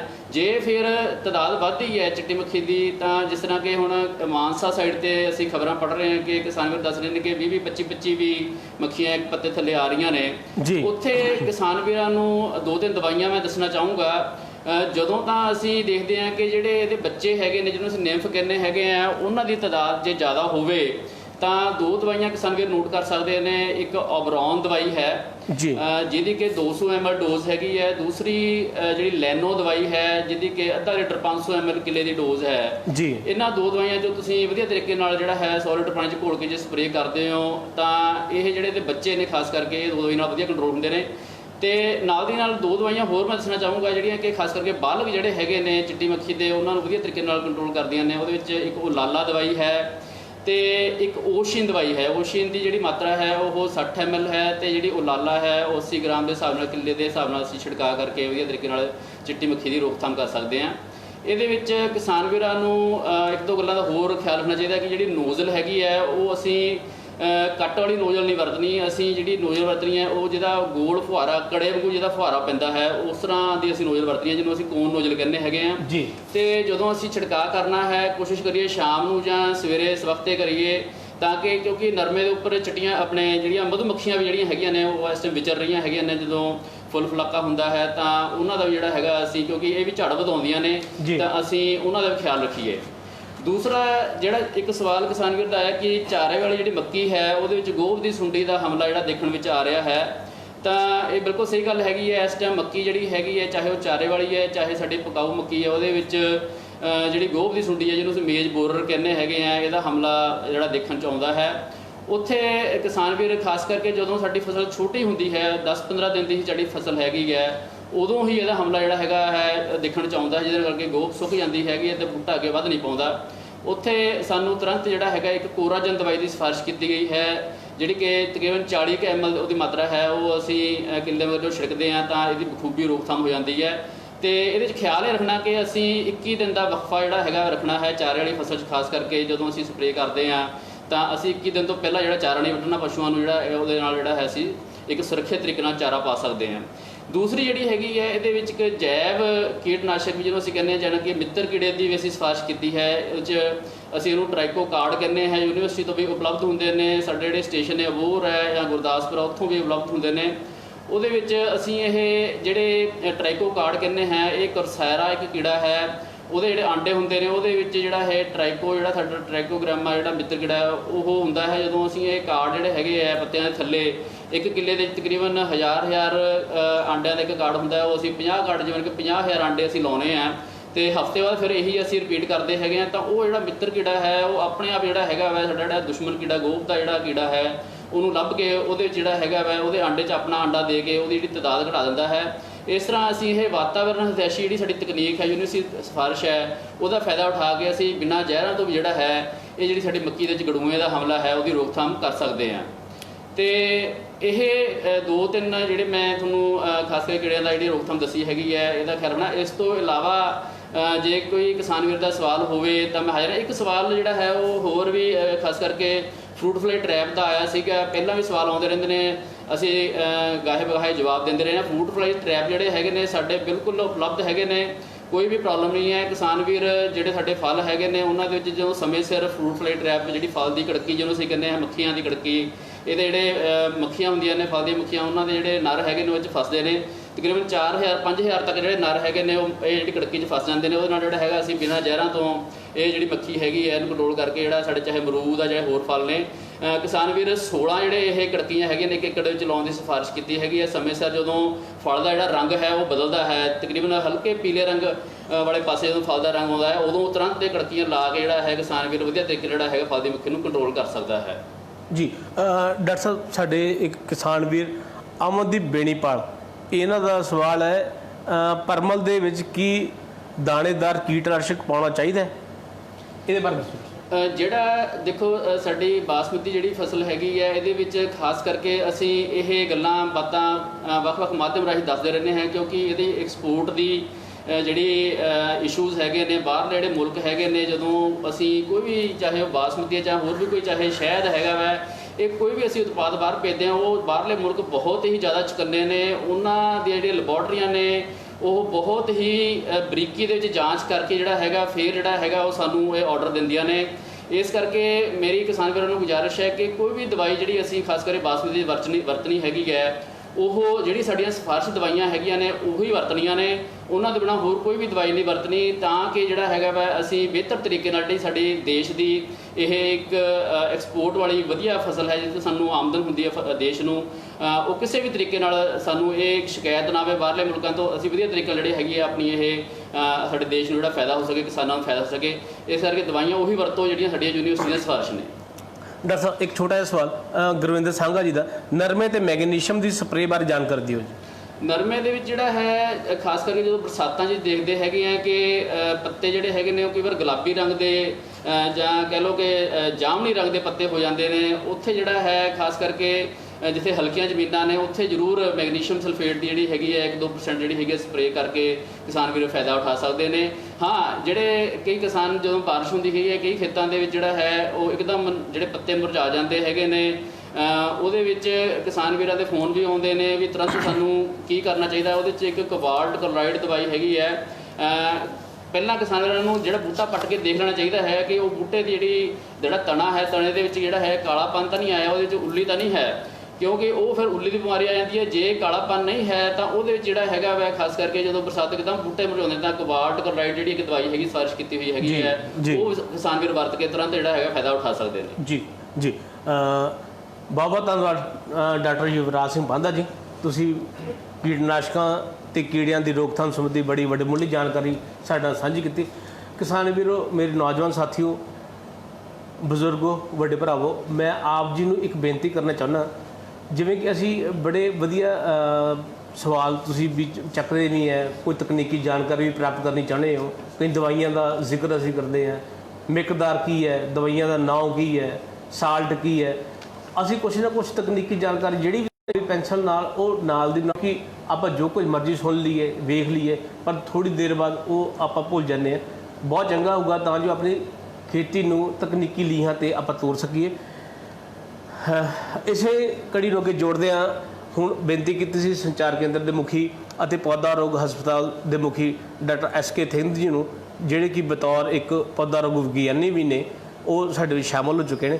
ਅਸੀਂ ਉਹਨਾਂ ਕੋਲੋਂ ਕੁਝ ਸਵਾਲ ਪੁੱਛਦੇ ਹਾਂ, ਬੜੇ ਸਵਾਲ ਜਿਹੜੇ ਉਹਨਾਂ ਦਾ ਨਿਪਟਾਰਾ ਡਾਕਟਰ ਥਿੰਦ ਜੀ ਵੱਲੋਂ ਵੀ ਸਾਨੂੰ ਮੁਕੇ ਮਿਲਣਾ ਵਾ। ਕਈ ਕਿਸਾਨਾਂ ਨੇ ਸਵਾਲ ਜ਼ਾਹਰ ਕੀਤਾ ਸੀਗਾ। ਇੱਕ ਤਾਂ ਬੜੇ ਬੰਦੇ ਦਾ ਸਵਾਲ ਹੈ ਜੀ, ਉਹਨਾਂ ਦੀ ਸਲਾਹ ਵੀ ਹੈ ਜਿਹੜੀ ਡਾਕਟਰ ਸਾਹਿਬ ਕੋਲੋਂ ਆਪਾਂ ਆਪਣੀਆਂ ਪੁੱਛਦੇ, ਉਹਦਾ ਨਿਪਟਾਰਾ ਕੀ ਹੈ। ਉਹ ਕਹਿੰਦੇ ਨੇ ਫਰੂਟ ਫਲਾਈ ਟਰੈਪ, ਖੁੰਬਾਂ ਦਾ ਬੀਜ, ਜੀਵਾਣੂ ਖਾਦ, ਬਰਸੀਮ ਦੇ ਬੀਜ ਨੂੰ ਸੋਧਣ ਵਾਲੇ ਟੀਕੇ ਜਾਂ ਟਰਾਈਕੋਡਰਮਾ ਜਾਂ ਹੋਰ ਇਹੋ ਜਿਹੀਆਂ ਜਿਹੜੀਆਂ ਚੀਜ਼ਾਂ ਹੈ ਉਹ ਸਾਨੂੰ ਯੂਨੀਵਰਸਿਟੀ ਤੋਂ ਹੀ ਉਪਲਬਧ ਨੇ। ਕੀ ਇਹ ਚੀਜ਼ਾਂ ਸਾਨੂੰ ਕ੍ਰਿਸ਼ੀ ਵਿਗਿਆਨ ਕੇਂਦਰਾਂ ਉੱਥੇ ਨਹੀਂ ਮੁਹੱਈਆ ਕਰਾਈਆਂ ਜਾ ਸਕਦੀਆਂ? ਹਾਂਜੀ ਸ਼ਰਮਾ ਜੀ, ਕਾਫੀ ਜ਼ਿਮੀਂਦਾਰਾਂ ਦੀ ਇਹ ਸਮੱਸਿਆ ਹੈ ਜੀ, ਕਿਉਂ ਅੱਜ ਕੱਲ੍ਹ ਜਿਹੜੇ ਬਰਸੀਮ ਦਾ ਟੀਕਾ, ਗੰਨੇ ਦਾ ਟੀਕਾ, ਮੱਕੀ ਦਾ, ਕਣਕ ਦਾ, ਇਹ ਸਾਰਿਆਂ ਨੂੰ ਅਸੀਂ ਜਿਹੜੀ ਜੀਵਾਣੂ ਖਾਦ ਜਿਹੜੀ ਹੈ ਲਾਣੀ ਲਾਜ਼ਮੀ ਕਰ ਦਿੱਤੀ ਹੈ। ਜੀ ਜੀ ਜੀ, ਸੋ ਇਹਨਾਂ ਦਾ ਮਿਲਣ ਸੇ ਜ਼ਿਮੀਂਦਾਰਾਂ ਨੂੰ ਸਮੱਸਿਆ ਆ ਰਹੀ ਹੈ, ਪਰ ਇਹ ਕੋਈ ਵੱਡੀ ਸਮੱਸਿਆ ਨਹੀਂ। ਮੈਂ ਇੱਥੇ ਦੱਸਣਾ ਚਾਹਣਾ ਕਿ ਜਿਹੜੇ ਤਾਂ ਕਿਸਾਨ ਵੀਰ ਲੁਧਿਆਣੇ ਦੇ ਲਾਗੇ ਨੇ ਜੀ, ਉਹ ਤਾਂ ਯੂਨੀਵਰਸਿਟੀ ਤੋਂ ਜਿਹੜਾ ਇਹ ਖੁੰਬਾਂ ਦਾ ਬੀਜ, ਫਲਾਂ ਦਾ ਜਿਹੜਾ ਕਾਣੇ ਹੁੰਦੇ ਵਾਸਤੇ ਜੋ ਟਰੈਪ ਹੈ ਜਾਂ ਜੀਵਾਣੂ ਟੀਕਾ ਹੈ, ਉਹ ਤਾਂ Punjab agriculture university 1 number gate ਤੇ ਦੁਕਾਨ ਹੈ ਜੀ, ਉੱਥੋਂ ਸਾਰਾ ਕੁਝ ਮਿਲਦਾ ਹੈ ਜੀ। ਜੇ ਕੋਈ ਜ਼ਿਮੀਂਦਾਰ ਲੁਧਿਆਣੇ ਨਹੀਂ ਪਹੁੰਚ ਸਕਦਾ ਤਾਂ ਉਹਦੇ ਵਾਸਤੇ ਪੰਜਾਬ ਖੇਤੀਬਾੜੀ ਯੂਨੀਵਰਸਿਟੀ ਦੇ ਅਲੱਗ-ਅਲੱਗ ਜਿਹੜੇ ਕ੍ਰਿਸ਼ੀ ਵਿਗਿਆਨ ਕੇਂਦਰ ਨੇ, ਜਿਹੜੇ ਤਕਰੀਬਨ ਹਰ ਜ਼ਿਲ੍ਹੇ 'ਚ ਮੌਜੂਦ ਨੇ ਜੀ। ਇਸੇ ਤਰ੍ਹਾਂ ਹੀ ਸਾਰੇ ਜ਼ਿਲ੍ਹਿਆਂ 'ਚ ਸਾਡੇ ਫਾਰਮਰ ਐਡਵਾਈਜ਼ਰੀ ਸਰਵਿਸ ਆ ਜੀ, ਨਾਲ ਹੀ ਸਾਡੇ ਜਿਹੜੇ ਰੀਜਨਲ ਸਟੇਸ਼ਨ ਵੀ ਆ। ਇਹ ਜਿੰਨੇ ਵੀ ਟੀਕੇ ਨੇ, ਜੀਵਾਣੂ ਖਾਦਾਂ, ਸਾਰੇ ਇਹ ਸਾਰੇ ਉੱਥੋਂ ਮਿਲਦੇ ਜੀ। ਜਿਵੇਂ ਮੰਨ ਲਓ ਤੁਸੀਂ ਅੰਮ੍ਰਿਤਸਰ ਤੋਂ, ਅੰਮ੍ਰਿਤਸਰ ਸਾਡਾ ਕ੍ਰਿਸ਼ੀ ਵਿਗਿਆਨ ਕੇਂਦਰ ਹੈ, ਪਠਾਨਕੋਟ ਹੈ, ਉੱਥੇ ਵੀ ਹੈ ਸਾਡਾ, ਇੱਦਾਂ ਗੁਰਦਾਸਪੁਰ ਵੀ ਹੈ, ਹੁਸ਼ਿਆਰਪੁਰ ਵੀ ਹੈ, ਜਲੰਧਰ ਵੀ ਹੈ, ਰੋਪੜ ਵੀ ਹੈ, ਪਟਿਆਲੇ ਹੈ, ਸੰਗਰੂਰ ਹੈ, ਲੁਧਿਆਣੇ ਸਮਰਾਲੇ ਵੀ ਹੈ ਸਾਡਾ, ਬਰਨਾਲੇ ਹੈ, ਤਰਨਤਾਰਨ ਹੈ, ਜਲੰਧਰ ਆ ਗਿਆ ਜੀ। ਉਸ ਤੋਂ ਬਾਅਦ ਜਿਹੜਾ ਮੁਕਤਸਰ ਹੈ, ਬਠਿੰਡਾ ਹੈ, ਹਬੋਰ ਹੈ, ਫਿਰੋਜ਼ਪੁਰ ਹੈ ਤੇ ਮਾਨਸਾ। ਤਕਰੀਬਨ ਸਾਰੇ ਪੰਜਾਬ ਦੇ ਵਿੱਚ ਹੀ ਸਾਡੇ ਜਿਹੜੇ ਸਟੇਸ਼ਨ ਨੇ, ਉੱਥੋਂ ਵੀ ਤੁਸੀਂ ਇਹ ਸਾਰੀਆਂ ਚੀਜ਼ਾਂ ਪ੍ਰਾਪਤ ਕਰ ਸਕਦੇ ਜੀ। ਡਾਕਟਰ ਸਾਹਿਬ, ਜਿਵੇਂ ਮੈਂ ਪਹਿਲਾਂ ਵੀ ਜ਼ਿਕਰ ਕੀਤਾ ਸੀਗਾ, ਕਿਉਂਕਿ ਸਾਡਾ ਇਹ ਫੇਸਬੁੱਕ ਲਾਈਵ ਪ੍ਰੋਗਰਾਮ, ਉਹਦੇ ਵਿੱਚ ਨੌਜਵਾਨਾਂ ਦੇ ਲਈ, ਕਿਸਾਨ ਵੀਰਾਂ ਦੇ ਲਈ ਤੇ ਸਮਾਜ ਦੇ ਵੱਖ-ਵੱਖ ਅਦਾਰਿਆਂ ਦੇ ਲਈ, ਵੱਖ-ਵੱਖ ਵਰਗਾਂ ਦੇ ਲਈ ਇਹ ਪ੍ਰੋਗਰਾਮ ਅਸੀਂ ਉਲੀਕਿਆ ਹੈ।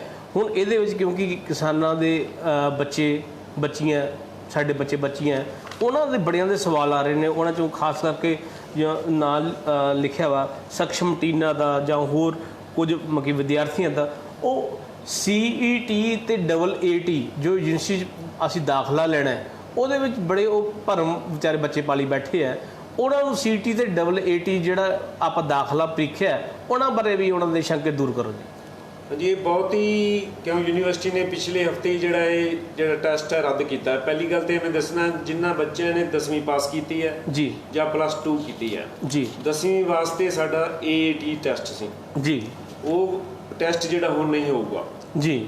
ਉਸ ਲਈ ਕੀ ਹੈ ਕਿ 10ਵੀਂ ਦੇ ਵਿੱਚੋਂ ਤੁਹਾਡੇ ਜਿਹੜੇ 65% ਨੰਬਰ ਹੋਣੇ ਜ਼ਰੂਰੀ ਆ ਜੀ। ਜਿਹੜੇ ਬੱਚਿਆਂ ਨੇ 65% ਨੰਬਰ 10ਵੀਂ ਚੋਂ ਲਿਆ ਹੈ ਜੀ, ਉਹ ਇਸ ਪ੍ਰੀਖਿਆ ਲਈ ਜਿਹੜੀ ਹੈ 6 ਸਾਲਾ ਪ੍ਰੋਗਰਾਮ ਹੈ, 10ਵੀਂ ਤੋਂ ਬਾਅਦ ਅਪਲਾਈ ਕਰ ਸਕਦੇ ਆ ਜੀ। ਇਸ ਪ੍ਰੀਖਿਆ ਲਈ ਅਪਲਾਈ ਜਾਂ ਐਡਮਿਸ਼ਨ ਨੂੰ ਲੈਣ ਲਈ ਜਿਹੜੀ ਹੈ ਲਾਸਟ ਜਿਹੜੀ ਹੈ ਅਖੀਰਲੀ ਤਰੀਕ ਜਿਹੜੀ ਹੈ 7 ਅਗਸਤ ਹੈ ਜੀ। ਸੋ ਅਜੇ ਵੀ ਆਪਣੇ ਕੋਲ 2-3 ਦਿਨ ਹੈਗੇ ਆ, ਤੁਸੀਂ 7 ਅਗਸਤ ਤੱਕ ਜਿਹੜਾ ਇਹ ਅਪਲਾਈ ਕਰ ਸਕਦੇ ਜੀ। ਕਿਉਂਕਿ ਯੂਨੀਵਰਸਿਟੀ ਨੇ ਸਪੈਸ਼ਲ ਇਹਦੇ ਵਾਸਤੇ ਤਰੀਕ ਵਧਾਈ ਹੈ। ਇਹਦੇ ਨਾਲ 1000 ਰੁਪਈਆ ਤੁਹਾਡੀ ਲੇਟ ਫੀਸ ਲੱਗਣੀ ਹੈ। ਇਹ ਤੁਸੀਂ ਲਾ ਕੇ ਜਿਹੜਾ 10ਵੀਂ ਵਾਲੇ ਬੱਚੇ ਕਰ ਸਕਦੇ ਆ। ਇਸ ਦੇ ਨਾਲ ਹੀ ਜਿਹੜੇ ਬੱਚਿਆਂ ਨੇ 10+2 ਕੀਤੀ ਹੈ ਜੀ, ਉਹਨਾਂ ਵਾਸਤੇ ਕੀ ਹੈ, ਉਹਨਾਂ ਵਾਸਤੇ ਜਿਹੜੀ ਹੈ ਇਹ ਪ੍ਰੀਖਿਆ ਜਾਂ 10ਵੀਂ +2 ਦੀ ਜਿਹੜੀ ਪਰਸੈਂਟੇਜ ਹੈ ਉਹ ਹੈਗੀ 50%। ਜੀ, ਜਿਹੜੇ ਬੱਚਿਆਂ ਨੇ 50% ਤੋਂ ਘੱਟ ਲਈ ਉਹ ਬੱਚੇ ਇਹਦੇ 'ਚ ਅਪਲਾਈ ਨਹੀਂ ਕਰ ਸਕਦੇ। ਜੀ। ਸੋ 50 ਜਾਂ ਇਸ ਤੋਂ ਉੱਪਰ ਹੈ ਉਹ ਬੱਚੇ ਜਿਹੜੇ ਹੈ +2 'ਚ ਜਿਹੜੇ CET ਟੈਸਟ ਹੁੰਦਾ ਉਹ ਟੈਸਟ ਰੱਦ ਹੋ ਗਿਆ, ਐਡਮਿਸ਼ਨ ਜਿਹੜੀ ਹੈ ਉਹ ਲੈ ਸਕਦੇ ਆ। ਸੋ ਇਹਦੇ ਵਾਸਤੇ ਵੀ ਜਿਹੜੀ ਸਾਡੀ 7 ਅਗਸਤ ਲਾਸਟ ਤਰੀਕ ਹੈ, ਇਹ ਜਿਹੜੇ ਬੱਚੇ ਅਪਲਾਈ ਕਰ ਸਕਦੇ ਆ। ਅੱਛਾ, ਦੂਸਰੀ ਗੱਲ ਇਹਦੇ 'ਚ ਜ਼ਰੂਰੀ ਇਹ ਦੱਸਣਾ ਚਾਹੁੰਦੇ, ਜਿਹੜੇ ਬੱਚਿਆਂ ਨੇ ਜਿਹੜੀ ਕਲਾਸ ਵਿੱਚ ਅੰਕ ਪ੍ਰਾਪਤ ਕੀਤੇ ਆ ਉਹਦੇ ਆਧਾਰ ਤੇ ਉਹਨਾਂ ਦੀ ਐਡਮਿਸ਼ਨ ਹੋਣੀ ਹੈ। ਹੁਣ ਕੋਈ ਨਵਾਂ ਟੈਸਟ ਨਹੀਂ ਹੋਣਾ। ਸੋ ਜਿੰਨੇ ਤੁਸੀਂ ਨੰਬਰ ਲਏ ਉਹ ਮੈਰਿਟ ਬਣੂਗੀ, ਜਿੰਦੇ ਜ਼ਿਆਦਾ ਨੰਬਰ ਹੋਣਗੇ ਉਹਨੂੰ ਪਹਿਲ ਦਿੱਤੀ ਜਾਊਗੀ। ਇਸੇ ਤਰ੍ਹਾਂ ਹੀ ਸਾਰੀ ਜਿਹੜੀਆਂ CET ਤੇ AAT ਟੈਸਟ ਨਹੀਂ ਹੋਣਗੇ ਤੇ ਸਿੱਧੀਆਂ ਐਡਮਿਸ਼ਨਾਂ ਤੁਹਾਡੇ ਪਿਛਲੀ ਕਲਾਸ ਦੇ ਵਿੱਚੋਂ ਲੈ ਕੇ ਨੰਬਰਾਂ ਦੇ ਅਨੁਸਾਰ ਹੋਊਗੀ। ਜੀ ਡਾਕਟਰ ਸਾਹਿਬ, ਕੁਝ ਸਵਾਲਾਂ ਦੇ ਜਵਾਬ ਤੁਹਾਡੇ ਕੋਲ ਵੀ ਹੱਥ 'ਚ ਵੀ ਫੜੇ ਹੋਏ ਨੇ, ਤੁਸੀਂ ਕੁਝ ਸਵਾਲਾਂ ਦੇ ਜਵਾਬ ਦਿਓ। ਉਹਨਾਂ ਖਾਸ ਕਰਕੇ ਜਿਵੇਂ ਇਹਨਾਂ ਦਾ ਮੈਡਮ ਚਰਨਜੀਤ ਕੌਰ ਜੀ ਦਾ ਜਵਾਬ ਤਾਂ ਮੈਂ ਦੱਸ ਹੀ ਦੇਣਾ। ਇਹ ਪੁੱਛਦੇ ਨੇ ਪਟਿਆਲੇ ਨੇੜੇ ਵੀ ਉਹ ਸੈਂਟਰ ਕਿੱਥੇ ਜਿੱਥੋਂ ਤੁਸੀਂ ਤਕਨੀਕੀ ਜਾਣਕਾਰੀ ਪ੍ਰਾਪਤ ਕਰ ਸਕਦੇ ਹੋ। KVK ਰੌਣੀ ਹੈ, ਉੱਥੋਂ ਤੁਸੀਂ ਤਕਨੀਕੀ ਜਾਣਕਾਰੀ ਪ੍ਰਾਪਤ ਕਰ ਸਕਦੇ ਹੋ। ਸੇਮ ਸਾਡੇ ਇੱਕ ਵੀਰ ਨੇ ਪੁੱਛਿਆ ਸੀਗਾ, ਜੇ ਅਸੀਂ ਟ੍ਰੇਨਿੰਗਾਂ ਲੈਣੀਆਂ, ਆਨਲਾਈਨ ਟ੍ਰੇਨਿੰਗਾਂ ਲੈਣੀਆਂ, ਉਹਦੇ ਲਈ ਜਾਣਕਾਰੀ ਕਿੱਥੋਂ ਪ੍ਰਾਪਤ ਕਰ ਸਕਦੇ ਹਾਂ। ਅਸੀਂ ਥੋੜ੍ਹੀ ਦੇਰ ਪਹਿਲਾਂ ਡਾਕਟਰ ਤੇਜਿੰਦਰ ਸਿੰਘ ਰਿਆੜ ਨੂੰ, ਜਿਹੜੇ ਕਿ ਯੂਨੀਵਰਸਿਟੀ ਸਕਿੱਲ ਡਿਵੈਲਪਮੈਂਟ ਸੈਂਟਰ ਦੇ ਮੁਖੀ ਨੇ, ਉਹਨਾਂ ਨੂੰ ਨਿਯੋਤਾ ਦਿੱਤਾ ਸੀਗਾ। ਉਹਨਾਂ ਨੇ ਬੜੀ ਵੱਡਮੁੱਲੀ ਜਾਣਕਾਰੀ ਸਾਡੇ ਨਾਲ ਸਾਂਝੀ ਕੀਤੀ। ਤੁਸੀਂ PAG ਦੀ ਵੈਬਸਾਈਟ 'ਤੇ ਜਾਓ, PAG ਦੀ ਵੈਬਸਾਈਟ 'ਤੇ ਸਕਿੱਲ ਡਿਵੈਲਪਮੈਂਟ ਸੈਂਟਰ ਹੈ। ਸਿਰਫ ਇਸ ਸਕਿੱਲ ਡਿਵੈਲਪਮੈਂਟ ਸੈਂਟਰ 'ਤੇ ਤੁਸੀਂ ਜਾ ਕੇ ਸਿਰਫ ਪ੍ਰੈਸ ਕਰਨਾ, ਤੁਹਾਨੂੰ ਸਾਰੀ ਤਕਨੀਕੀ ਜਾਣਕਾਰੀ ਮਿਲ ਜਾਣੀ ਹੈ। ਤੁਹਾਡਾ ਨਾਂ ਉਹਦੇ ਵਿੱਚ ਰਜਿਸਟਰ ਹੋ ਜਾਣਾ। ਤੇ ਮੈਂ ਡਾਕਟਰ ਥਿੰਦ ਨੂੰ ਫਿਰ ਕਹਾਂਗਾ ਵੀ ਡਾਕਟਰ ਸਾਹਿਬ, ਜਿਹੜੇ ਹੋਰ ਕੁਝ ਸਵਾਲ ਸੀਗੇ ਤੁਹਾਡੇ ਕੋਲ ਹੱਥ 'ਚ ਉਹ ਫੜੇ ਹੋਏ ਨੇ, ਤੁਸੀਂ ਸਾਡੇ ਕਿਸਾਨ ਵੀਰਾਂ ਦੇ ਸਵਾਲਾਂ ਦਾ ਨਿਪਟਾਰਾ ਕਰੋ ਜੀ। ਜੀ, ਜਿੰਨੀ ਵੀ ਸਿਖਲਾਈ ਬਾਰੇ ਕਾਫੀ ਸਵਾਲ ਆਏ ਨੇ। ਅੱਜ ਕੱਲ੍ਹ ਜੋ ਟਾਈਮ ਚੱਲ ਰਿਹਾ ਖੁੰਬਾਂ ਦੀ ਕਾਸ਼ਤ ਬਾਰੇ ਜੀ, ਸੋ ਕਿਸਾਨ ਵੀਰਾਂ ਨੂੰ ਦੱਸਣਾ ਚਾਹੁੰਦਾ, ਸਾਡਾ ਜਿਹੜਾ ਮੰਥਲੀ ਮੈਗਜ਼ੀਨ ਜਿਹੜਾ ਪ੍ਰੋਗਰੈਸਿਵ ਫਾਰਮਿੰਗ ਇੰਗਲਿਸ਼ ਵਿੱਚ ਚੰਗੀ ਖੇਤੀ ਪੰਜਾਬੀ 'ਚ ਆਉਂਦਾ ਜੀ, ਉਹਦੇ ਵਿੱਚ ਸਾਰੇ ਪੰਜਾਬ ਵਿੱਚ ਜਿੰਨੇ ਵੀ ਸਾਡੇ ਕ੍ਰਿਸ਼ੀ ਵਿਗਿਆਨ ਕੇਂਦਰ ਨੇ ਉੱਥੇ ਅਸੀਂ ਖੁੰਬਾਂ ਦੀ ਸਿਖਲਾਈ ਦੇ ਰਹੇ ਹਾਂ ਜੀ। ਇਹ ਸਿਖਲਾਈ ਜਿਹੜੀ ਹੈ ਅਗਸਤ, ਸਤੰਬਰ, ਅਕਤੂਬਰ ਤੱਕ ਚੱਲਣੀ ਹੈ। ਤੁਸੀਂ ਜੋ ਵੀ ਨੰਬਰ ਰਿਆੜ ਸਾਹਿਬ ਨੇ ਦਿੱਤਾ ਉੱਥੇ ਆਪਣਾ ਨੰਬਰ ਭੇਜ ਦਿਓ, ਜਾਂ ਮੇਰਾ ਨੰਬਰ ਵੀ ਤੁਸੀਂ ਨੋਟ ਕਰ ਲਓ। ਤੁਸੀਂ ਆਪਣਾ ਨੰਬਰ, ਨਾਂ, ਪਤਾ ਸਾਰਾ ਕੁਝ ਜਿਹੜਾ ਮੋਬਾਈਲ ਤੇ ਭੇਜੋ। ਅਸੀਂ ਤੁਹਾਡਾ ਜਿਹੜਾ ਨਾਂ ਰਜਿਸਟਰ ਕਰਦੇ ਹਾਂ। ਜਦੋਂ ਵੀ ਟ੍ਰੇਨਿੰਗ ਦੀ ਡੇਟ ਆਊਗੀ ਉਹ ਤੁਹਾਨੂੰ ਫੋਨ ਚਲਾ ਜਾਊਗਾ ਤੇ ਤੁਸੀਂ ਉਹ ਟ੍ਰੇਨਿੰਗ ਲਾ ਸਕਦੇ ਜੀ। ਸੋ ਨੰਬਰ ਨੋਟ ਕਰ ਲਓ, 94630 48181। ਮੈਂ ਇੱਕ ਵਾਰੀ ਦੁਬਾਰਾ ਦੱਸਣਾ ਚਾਹੁੰਦਾ, 94630 48181 ਜੀ। ਸੋ ਇਸ ਸੰਬੰਧੀ ਜੋ ਵੀ ਤੁਸੀਂ ਕਿਸੇ ਤਰ੍ਹਾਂ ਦੀ ਟ੍ਰੇਨਿੰਗ ਲਾਉਣੀ ਹੈ ਤੁਸੀਂ ਲਾ ਸਕਦੇ ਸੀ। ਇਸ ਤੋਂ ਬਾਅਦ ਝੋਨੇ ਤੇ ਕਾਫੀ ਸਵਾਲ ਆਏ ਨੇ। ਇੱਕ ਸੀ ਝੂਠੀ ਘੰਗਿਆਰੀ ਬਾਰੇ, ਵੀ ਇਹਦਾ ਜਿਹੜਾ ਇਲਾਜ ਦੱਸਿਆ ਜਾਵੇ। ਕਿਸਾਨ ਵੀਰੋ, ਝੂਠੀ ਘੰਗਿਆਰੀ ਦਾ ਸਾਨੂੰ ਪਤਾ ਉਦੋਂ ਹੀ ਲੱਗਦਾ ਜਦੋਂ ਝੋਨਾ ਨਿਸਰਦਾ। ਦਾਣੇ ਦੀ ਥਾਂ ਤੇ ਜਿਹੜਾ ਪੀਲੇ ਰੰਗ ਦੀਆਂ ਜਿਹੜੀਆਂ ਡੋਡੀਆਂ ਬਣ ਜਾਂਦੀਆਂ, ਉਹਨੂੰ ਹਲਦੀ ਰੋਗ ਵੀ ਕਹਿੰਦੇ ਆ। ਸੋ ਇਸ ਵਾਸਤੇ ਜਿਹੜੀਆਂ ਸਾਡੀਆਂ ਸਿਫਾਰਿਸ਼ ਕੀਤੀਆਂ 2 ਦਵਾਈਆਂ ਨੇ। ਤੁਸੀਂ ਗਲੀਲੀਓ 400 ml ਜਿਹੜੀ ਹੈ 200 ਲੀਟਰ ਪਾਣੀ 'ਚ ਪਾਉਣੀ ਆ, ਤੇ ਨਾਲ ਹੀ ਕੋਸਾਈਡ ਹੈ, ਇਹ 500 ਗ੍ਰਾਮ ਹੈ। ਇਹਨਾਂ ਦੋਨਾਂ 'ਚ ਕੋਈ ਦਵਾਈ ਕਰ ਸਕਦੇ ਜੀ। ਪਰ ਜੇ ਤੁਸੀਂ ਗੋਭ ਜਦੋਂ ਝੋਨਾ ਪਹੁੰਚਦਾ 70 ਤੋਂ ਦਿਨ ਦਾ, ਉਸ ਟਾਈਮ ਤੇ ਤੁਸੀਂ ਕੋਸਾਈਡ ਕਰੋ ਅਤੇ ਨਿਸਰਨ ਦੇ ਸਮੇਂ ਜਿਹੜੇ ਗਲੀਲੀਓ ਕਰੋ ਤਾਂ ਬਹੁਤ ਵਧੀਆ। ਇਸ ਦੇ ਨਾਲ ਹੀ ਇੱਕ ਹੋਰ ਸਵਾਲ ਆਇਆ ਜੀ, ਸਟੈਮ ਰੌਟ ਜਾਂ ਸ਼ੀਤ ਰੌਟ ਜਿਹੜੀ ਕਾਫੀ ਪੈਂਦੀ ਹੈ ਜਿੱਥੇ ਜਿੱਥੇ ਜਿਵੇਂ ਸਾਡੇ ਇਲਾਕੇ ਨੇ ਰੋਪੜ ਦਾ ਹੈ, ਇੱਧਰ ਪਟਿਆਲੇ ਦਾ ਹੈ, ਸਮਰਾਲੇ ਦਾ ਹੈ, ਉੱਧਰ ਸੰਗਰੂਰ ਦਾ ਹੈ, ਕੁਛ ਬਰਨਾਲੇ ਦਾ ਇਲਾਕਾ, ਇੱਥੇ ਪੂਸਾ 44 ਦੀ ਕਾਸ਼ਤ ਬਹੁਤ ਹੁੰਦੀ ਹੈ ਜੀ। ਪੂਸਾ 44 ਜਿਹੜਾ ਝੋਨਾ ਇਹਨੂੰ ਜਿਹੜੀ ਸ਼ੀਤ ਬਲਾਟ ਆਉਣੀ ਹੈ। ਹੁਣ ਟਾਈਮ ਆ ਗਿਆ ਕਿ ਜਦੋਂ ਝੋਨਾ 60 ਦਿਨ ਦੇ ਲਾਗੇ ਆਵੇ ਤਾਂ ਤਣੇ ਦੇ ਲਾਗੇ ਜਿਹੜੇ ਕੌਡੀਆਂ ਦੇ ਨਿਸ਼ਾਨ ਬਣ ਜਾਂਦੇ ਨੇ, ਤਾਂ ਇਹ ਜਿਹੜੀ ਹੈ ਬਿਮਾਰੀ ਸ਼ੁਰੂ ਹੋ ਗਈ। ਕੱਲ੍ਹ ਵੀ ਮੈਨੂੰ ਕਾਫੀ ਜਿਹੜੇ ਫਾਰਮਰ ਨੇ ਫੋਟੋ ਭੇਜੀਆਂ। ਮੈਂ ਇੱਥੇ ਬੇਨਤੀ ਕਰਨਾ ਚਾਹਣਾ, ਜਿਹੜੇ ਕਿਸਾਨ ਵੀਰਾਂ ਨੂੰ ਇਹ ਮੁਸ਼ਕਲ ਆ ਰਹੀ ਹੈ ਉਹ ਸਾਨੂੰ ਫੋਟੋ ਜ਼ਰੂਰ ਖਿੱਚ ਕੇ ਭੇਜੋ, ਕਿ ਸਾਨੂੰ ਜੇ ਸਮਝਣਾ ਬਹੁਤ ਆਸਾਨ ਹੋ ਜਾਂਦਾ। ਤੁਸੀਂ ਨੰਬਰ ਫਿਰ ਨੋਟ ਕਰ ਲਓ 94630 48181। ਕੋਈ ਵੀ ਖੇਤੀ ਸੰਬੰਧੀ ਸਮੱਸਿਆ ਹੈ ਤੁਸੀਂ ਇਸ ਨੰਬਰ ਤੇ ਫੋਟੋ ਭੇਜੋ ਤੇ ਤੁਹਾਨੂੰ ਉਹਦੇ ਤੇ ਅਸੀਂ ਉਹਦਾ ਹੱਲ ਦੱਸਾਂਗੇ। ਸੋ ਜਿਹੜੀ ਸ਼ੀਤ ਬਲਾਈਟ ਇਹਦੇ ਵਾਸਤੇ ਯੂਨੀਵਰਸਿਟੀ ਵੱਲੋਂ ਗਲੀਲੀਓ ਦਵਾਈ ਹੈ 400 ml ਪੈਣੀ ਜੀ, ਐਮੀਸਟਰ ਟੌਪ ਹੈ ਉਹ 200 ml ਪੈਣੀ ਜੀ, ਟਿਲਟ ਹੈ, ਨਟੀਵੋ 80 ਗ੍ਰਾਮ ਪੈਣੀ। 4-5 ਸਿਫਾਰਿਸ਼ ਕੀਤੀਆਂ ਦਵਾਈਆਂ ਉਹ ਤੁਸੀਂ ਜਿਹੜੀ ਸਪਰੇਅ ਕਰਕੇ, ਇਹਦੇ 'ਚ ਕੋਸ਼ਿਸ਼ ਇਹ ਕਰਨੀ ਵੀ ਪਾਣੀ ਜ਼ਿਆਦਾ ਖੜਾ ਨਾ ਹੋਵੇ ਤੇ ਸਪਰੇਅ ਜਿਹੜੀ ਹੈ ਦਾ ਜਿਹੜਾ ਫੁਆਰਾ ਹੈ ਉਹ ਝੋਨੇ ਦੇ ਮੁੱਢਾਂ ਵੱਲ ਕੀਤਾ ਜਾਵੇ ਜਾਂ ਜੜ੍ਹਾਂ ਵੱਲ ਕੀਤਾ ਜਾਵੇ, ਕਿਉਂਕਿ ਜਿਹੜੀ ਬਿਮਾਰੀ ਹੈ ਜ਼ਮੀਨ ਦੇ ਲਾਗੇ ਜ਼ਿਆਦਾ ਮਾਰ ਕਰਦੀ ਹੈ ਜੀ। ਇਸ ਤੋਂ ਇਲਾਵਾ ਜਿਹੜੇ ਕਈ ਸਵਾਲ ਸਬਜ਼ੀਆਂ ਦੇ ਕਾਫੀ ਆਏ ਨੇ ਸਾਡੇ ਕੋਲ, ਤੇ ਉਹਨਾਂ ਵਿੱਚੋਂ ਪੁੱਛਦੇ ਵੀ ਅੱਜ ਕੱਲ੍ਹ ਜੋ ਹੈ ਗੰਢਿਆਂ ਦੀ ਪਨੀਰੀ ਜਾਂ ਗੋਭੀ ਦੀ ਪਨੀਰੀ ਲਾਉਣ ਦਾ ਟਾਈਮ ਹੈ ਤੇ ਕਿਹੜੀਆਂ ਵੈਰਾਈਟੀਆਂ ਨੇ ਜੀ। ਸੋ ਮੈਂ ਇਹਨੂੰ ਦੱਸਣਾ ਚਾਹੁੰਦਾ, ਯੂਨੀਵਰਸਿਟੀ ਵੱਲੋਂ ਜਿਹੜੀ ਗੰਢਿਆਂ ਦੀ ਅਲੱਗ-ਅਲੱਗ ਕਿਸਮਾਂ ਨੇ। ਜਿਹੜੀ ਹੈ ਇੱਕ ਹਾਈਬ੍ਰਿਡ ਨਵੀਂ ਕਿਸਮ ਜਿਹੜੀ ਇਹ ਪਿਛਲੇ ਸਾਲ ਹੀ ਕੱਢੀ ਹੈ, ਪੰਜਾਬ ਓਨੀਅਨ ਹਾਈਬ੍ਰਿਡ 1। ਇਹਦੇ 'ਚ Punjab red onion 7, Punjab yellow onion 102, Punjab white onion 35 ਅਤੇ PRO 6। ਇਹ 6 ਜਿਹੜੀ ਬਹੁਤ ਪੁਰਾਣੀ ਕਿਸਮ ਚੱਲ ਰਹੀ ਹੈ, ਇਹਦਾ ਵੀ ਬਹੁਤ ਅੱਛਾ ਝਾੜ ਹੈ। ਇਹਨਾਂ ਨੂੰ ਤੁਸੀਂ ਜਿਹੜੀ ਕਾਸ਼ਤ ਕਰ ਸਕਦੇ ਜੀ। ਤੇ ਇਹਨਾਂ ਦੀ ਪਨੀਰੀ ਬੀਜਣ ਦਾ ਸਮਾਂ ਜਿਹੜਾ ਹੁਣ ਚੱਲ ਰਿਹਾ ਜੀ, ਤਕਰੀਬਨ ਜਿਹੜੀ ਪਨੀਰੀ ਤੁਸੀਂ ਮਿਡ ਅਕਤੂਬਰ ਮਿਡ ਨਵੰਬਰ ਦੇ ਵਿੱਚ ਬੀਜ ਦੇਣੀ ਹੈ। ਇਹਦੇ ਨਾਲ ਹੀ ਇੱਕ ਬਹੁਤ ਹੀ ਜ਼ਰੂਰੀ ਗੱਲ ਮੈਂ ਦੱਸਣਾ ਚਾਹੁੰਦਾ ਕਿ ਯੂਨੀਵਰਸਿਟੀ ਵੱਲੋਂ ਸਬਜ਼ੀਆਂ ਦੀ ਕਿੱਟ ਤਿਆਰ ਕੀਤੀ ਜਾਂਦੀ ਹੈ, ਜਿਹੜੀਆਂ ਕਿ ਹੁਣ ਸਰਦੀ ਰੁੱਤ ਵਿੱਚ ਜਿੰਨੀਆਂ ਵੀ ਸਬਜ਼ੀਆਂ ਲੱਗਣੀਆਂ ਉਹਦੇ 'ਚ 8-10 ਤਰ੍ਹਾਂ ਦੀਆਂ ਸਬਜ਼ੀਆਂ ਦੀ ਜਿਹੜਾ ਬੀਜ ਪਾਇਆ ਹੁੰਦਾ ਹੈ, ਜਿਹੜੀ ਉਹ ਕਿੱਟ ਲੈ ਕੇ ਤੁਸੀਂ ਘਰ ਦੀ ਪਰਿਵਾਰ ਵਾਸਤੇ ਆਪਣੀ ਸਬਜ਼ੀ ਘਰ ਬੈਠੇ ਉਗਾ ਸਕਦੇ ਜੀ। ਸੋ ਕਿੱਟ ਮਿਲਣੀ ਹਫ਼ਤੇ ਤੱਕ ਸ਼ੁਰੂ ਹੋ ਜਾਊਗੀ ਤੇ ਸਾਰੀਆਂ ਹੀ ਸਰਦੀਆਂ ਦੀਆਂ ਸਬਜ਼ੀਆਂ ਤੁਸੀਂ ਜਿਹੜੇ ਬੀਜ ਸਕਦੇ ਜੀ। ਅਤੇ ਨਾਲ ਹੀ ਇੱਕ ਹੋਰ ਸਵਾਲ ਸੀ ਵੀ ਗੋਭੀ ਦੀ ਪਨੀਰੀ ਲਾਉਣ ਦਾ ਕੀ ਟਾਈਮ ਹੈ। ਇਹਦਾ ਹੁਣ ਟਾਈਮ ਸ਼ੁਰੂ ਹੋ ਗਿਆ ਜੀ, ਅਗਸਤ ਤੋਂ ਲੈ ਕੇ ਤੁਸੀਂ ਮਿਡ ਸਤੰਬਰ ਤੱਕ ਜਿਹੜੀ ਗੋਭੀ ਦੀ ਪਨੀਰੀ ਬੀਜ ਸਕਦੇ ਜੀ ਜੀ। ਤੇ ਇਸ ਤੋਂ ਇਲਾਵਾ ਸੀ ਇੱਕ ਹੋਰ ਸਵਾਲ, ਜਿਹੜੀ ਮਿਰਚਾਂ ਦੀ ਅੱਜ ਕੱਲ੍ਹ ਬਹੁਤ ਵੱਡੀ ਸਮੱਸਿਆ, ਜਦੋਂ ਬਰਸਾਤਾਂ ਪੈ ਜਾਣ ਕਿ ਮਿਰਚ ਥੱਲੋਂ ਜੜ੍ਹਾਂ ਤੋਂ ਗਲਣੀ ਸ਼ੁਰੂ ਹੋ ਜਾਂਦੀ ਹੈ। ਤੇ ਉਹਨਾਂ ਪੁੱਛਿਆ ਵੀ ਹੁਣ ਮਿਰਚ ਦਾ ਟਾਈਮ ਜਾ ਰਿਹਾ, ਉਹਦੀ ਥਾਂ ਤੇ ਅਸੀਂ ਕੀ ਬੀਜੀਏ। ਜਿਵੇਂ ਮੈਂ ਦੱਸ ਦਿੱਤਾ ਹੈ ਵੀ ਸਬਜ਼ੀਆਂ ਜਿਹੜੀਆਂ ਹੁਣ ਸਰਦੀਆਂ ਦੀ ਸ਼ੁਰੂ ਹੋ ਗਈਆਂ, ਤੁਸੀਂ ਉੱਥੇ ਮਿਰਚਾਂ ਪੁੱਟ ਕੇ ਸਰਦੀਆਂ ਦੀਆਂ ਜਿਹੜੀਆਂ ਸਬਜ਼ੀਆਂ ਬੀਜ ਸਕਦੇ ਜੀ। ਉਸ ਤੋਂ ਇਲਾਵਾ ਸੀ ਵੀ ਜਿਹੜਾ ਨਰਮੇ 'ਚ ਇੱਕ ਜਿਹੜਾ ਜੜ ਗਲਣ ਦਾ ਰੋਗ ਹੈ, ਇਹ ਕਾਫੀ ਸ਼ੁਰੂ ਹੋ ਗਿਆ। ਇਹ ਤੁਸੀਂ ਪਛਾਣ ਕੀ ਕਰਨੀ ਹੈ, ਇੱਕ ਜਿਹੜਾ ਝੂਠਾ ਰੋਗ ਹੈ ਉਹ ਹੈ ਉਹਨੂੰ ਪੈਰਾਮਿਲਟ ਕਹਿੰਦੇ, ਇੱਕ ਜਿਹੜੀ ਅਸਲੀ ਜੜ ਦਾ ਗਲਣਾ। ਤੁਸੀਂ ਕੀ ਕਰਨਾ, ਨਰਮੇ ਦਾ ਬੂਟਾ ਪੁੱਟ ਕੇ ਦੇਖਣਾ ਜੇ ਉਹ ਆਸਾਨੀ ਨਾਲ ਪੁੱਟਿਆ ਜਾ ਰਿਹਾ ਹੈ ਕਿ ਉਹਦੀ ਜੜ ਜਿਹੜੀ ਥੱਲੋਂ ਨਹੀਂ ਹੈਗੀ ਤੇ ਇਕੱਲਾ ਡੰਡਾ ਹੀ ਤੁਹਾਡੇ ਹੱਥ 'ਚ ਆਊਗਾ, ਤਾਂ ਉਹ ਜਿਹੜਾ ਜੜ ਦਾ ਗਲਣਾ ਰੋਗ ਹੈ। ਸੋ ਉਹਦੇ ਵਾਸਤੇ ਜਿਹੜਾ ਤੁਸੀਂ ਪਾਣੀ ਨਾ ਲਗਾਓ, ਜ਼ਿਆਦਾ ਪਾਣੀ ਨਾ ਖੜਾ ਹੋਣ ਦਿਓ। ਜੇ ਹੋ ਸਕੇ ਤਾਂ 2 ਗ੍ਰਾਮ ਜਿਹੜੀ ਹੈ ਬੈਵਿਸਟਿਨ 1 ਲੀਟਰ ਪਾਣੀ 'ਚ ਪਾ ਕੇ ਉਹ ਜਿਹੜੀ ਦਵਾਈ ਜੜ੍ਹਾਂ 'ਚ ਪਾਵਾਂਗੇ ਤਾਂ ਇਸ ਰੋਗ ਤੋਂ ਅਸੀਂ ਬਚਤ ਕਰ ਸਕਦੇ ਹਾਂ। ਇਸੇ ਤਰ੍ਹਾਂ ਹੀ ਇੱਕ ਫੁੱਲਾਂ ਦੀ ਸਿਖਲਾਈ ਦਾ ਕੋਰਸ ਸੀ, ਸਿਖਲਾਈ ਬਾਰੇ ਅਸੀਂ ਕਾਫੀ ਕੁਝ ਦੱਸ ਦਿੱਤਾ। ਉਹ ਤੁਸੀਂ ਜਿਹੜਾ ਸਾਡਾ ਇੱਥੇ ਫੁੱਲਾਂ ਦਾ ਮਹਿਕਮਾ ਹੈ, ਉਹ ਜਿਹੜੀ ਹੈ ਅਗਸਤ ਤੋਂ ਜਿਹੜੀ 3 ਮਹੀਨਾ ਦਾ ਟ੍ਰੇਨਿੰਗ ਕੋਰਸ ਲਾ ਰਿਹਾ। ਜਿਹੜਾ ਟ੍ਰੇਨਿੰਗ ਕੋਰਸ ਲਾਉਣ ਤੋਂ ਬਾਅਦ ਕੋਈ ਵੀ ਬੱਚਾ ਜਿਹੜਾ ਆਪਣੇ ਘਰ ਬੈਠੇ ਫੁੱਲਾਂ ਦਾ ਕੰਮ ਕਰ ਸਕਦਾ ਹੈ। ਸੋ ਉਸ ਲਈ ਤੁਸੀਂ ਜਿਹੜੇ ਬੱਚੇ ਨੂੰ ਕਹੋ ਕਿ ਉਹ ਅਪਲਾਈ ਕਰ ਦੇਵੇ ਤੇ ਫੁੱਲਾਂ ਦੀ ਟ੍ਰੇਨਿੰਗ ਲੈ ਸਕਦਾ ਜੀ। ਉਸ ਤੋਂ ਬਾਅਦ ਜਿਹੜੀ ਹੈ ਗੰਢਿਆਂ ਦੀ ਕਾਸ਼ਤ ਬਾਰੇ ਟ੍ਰੇਨਿੰਗ, ਇਹ ਵੀ ਤੁਸੀਂ ਆਪਣਾ ਨਾਮ, ਪਤਾ, ਐਡਰੈਸ, ਸਾਰਾ ਕੁਝ, ਮੋਬਾਈਲ ਨੰਬਰ, ਈਮੇਲ ਸਾਨੂੰ ਭੇਜ ਦਿਓ ਤੇ ਜਦੋਂ ਵੀ ਟ੍ਰੇਨਿੰਗ ਲੱਗੂਗੀ ਅਸੀਂ ਤੁਹਾਨੂੰ ਸੂਚਿਤ ਕਰ ਦਿਆਂਗੇ ਜੀ।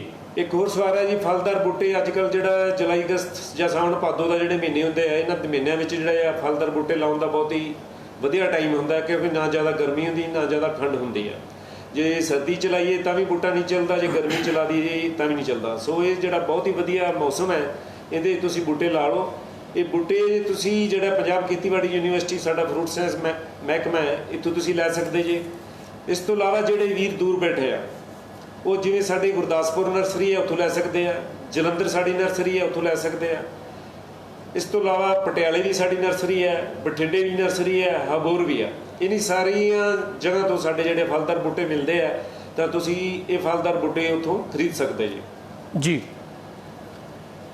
ਉਸ ਤੋਂ ਇਲਾਵਾ ਅਸੀਂ ਨਿੰਬੂ ਜਾਤੀ ਦੇ ਫਲ ਦਾਗੀ ਹੋ ਜਾਂਦੇ ਨੇ ਦੱਸਿਆ ਜਾਵੇ। ਇਹਦੇ 'ਚ ਕਿਸਾਨ ਵੀਰੋ, ਜਿਵੇਂ ਤੁਸੀਂ ਦਾਗੀ ਦੱਸਿਆ, ਦਾਗੀ ਪ੍ਰੋਬਲਮ ਇੱਕ ਤਾਂ 2 ਬਿਮਾਰੀਆਂ ਦੀ, ਇੱਕ ਕੈਂਕਰਾਂ ਦੀ, ਇੱਕ ਸਕੈਬਾਂ ਦੀ।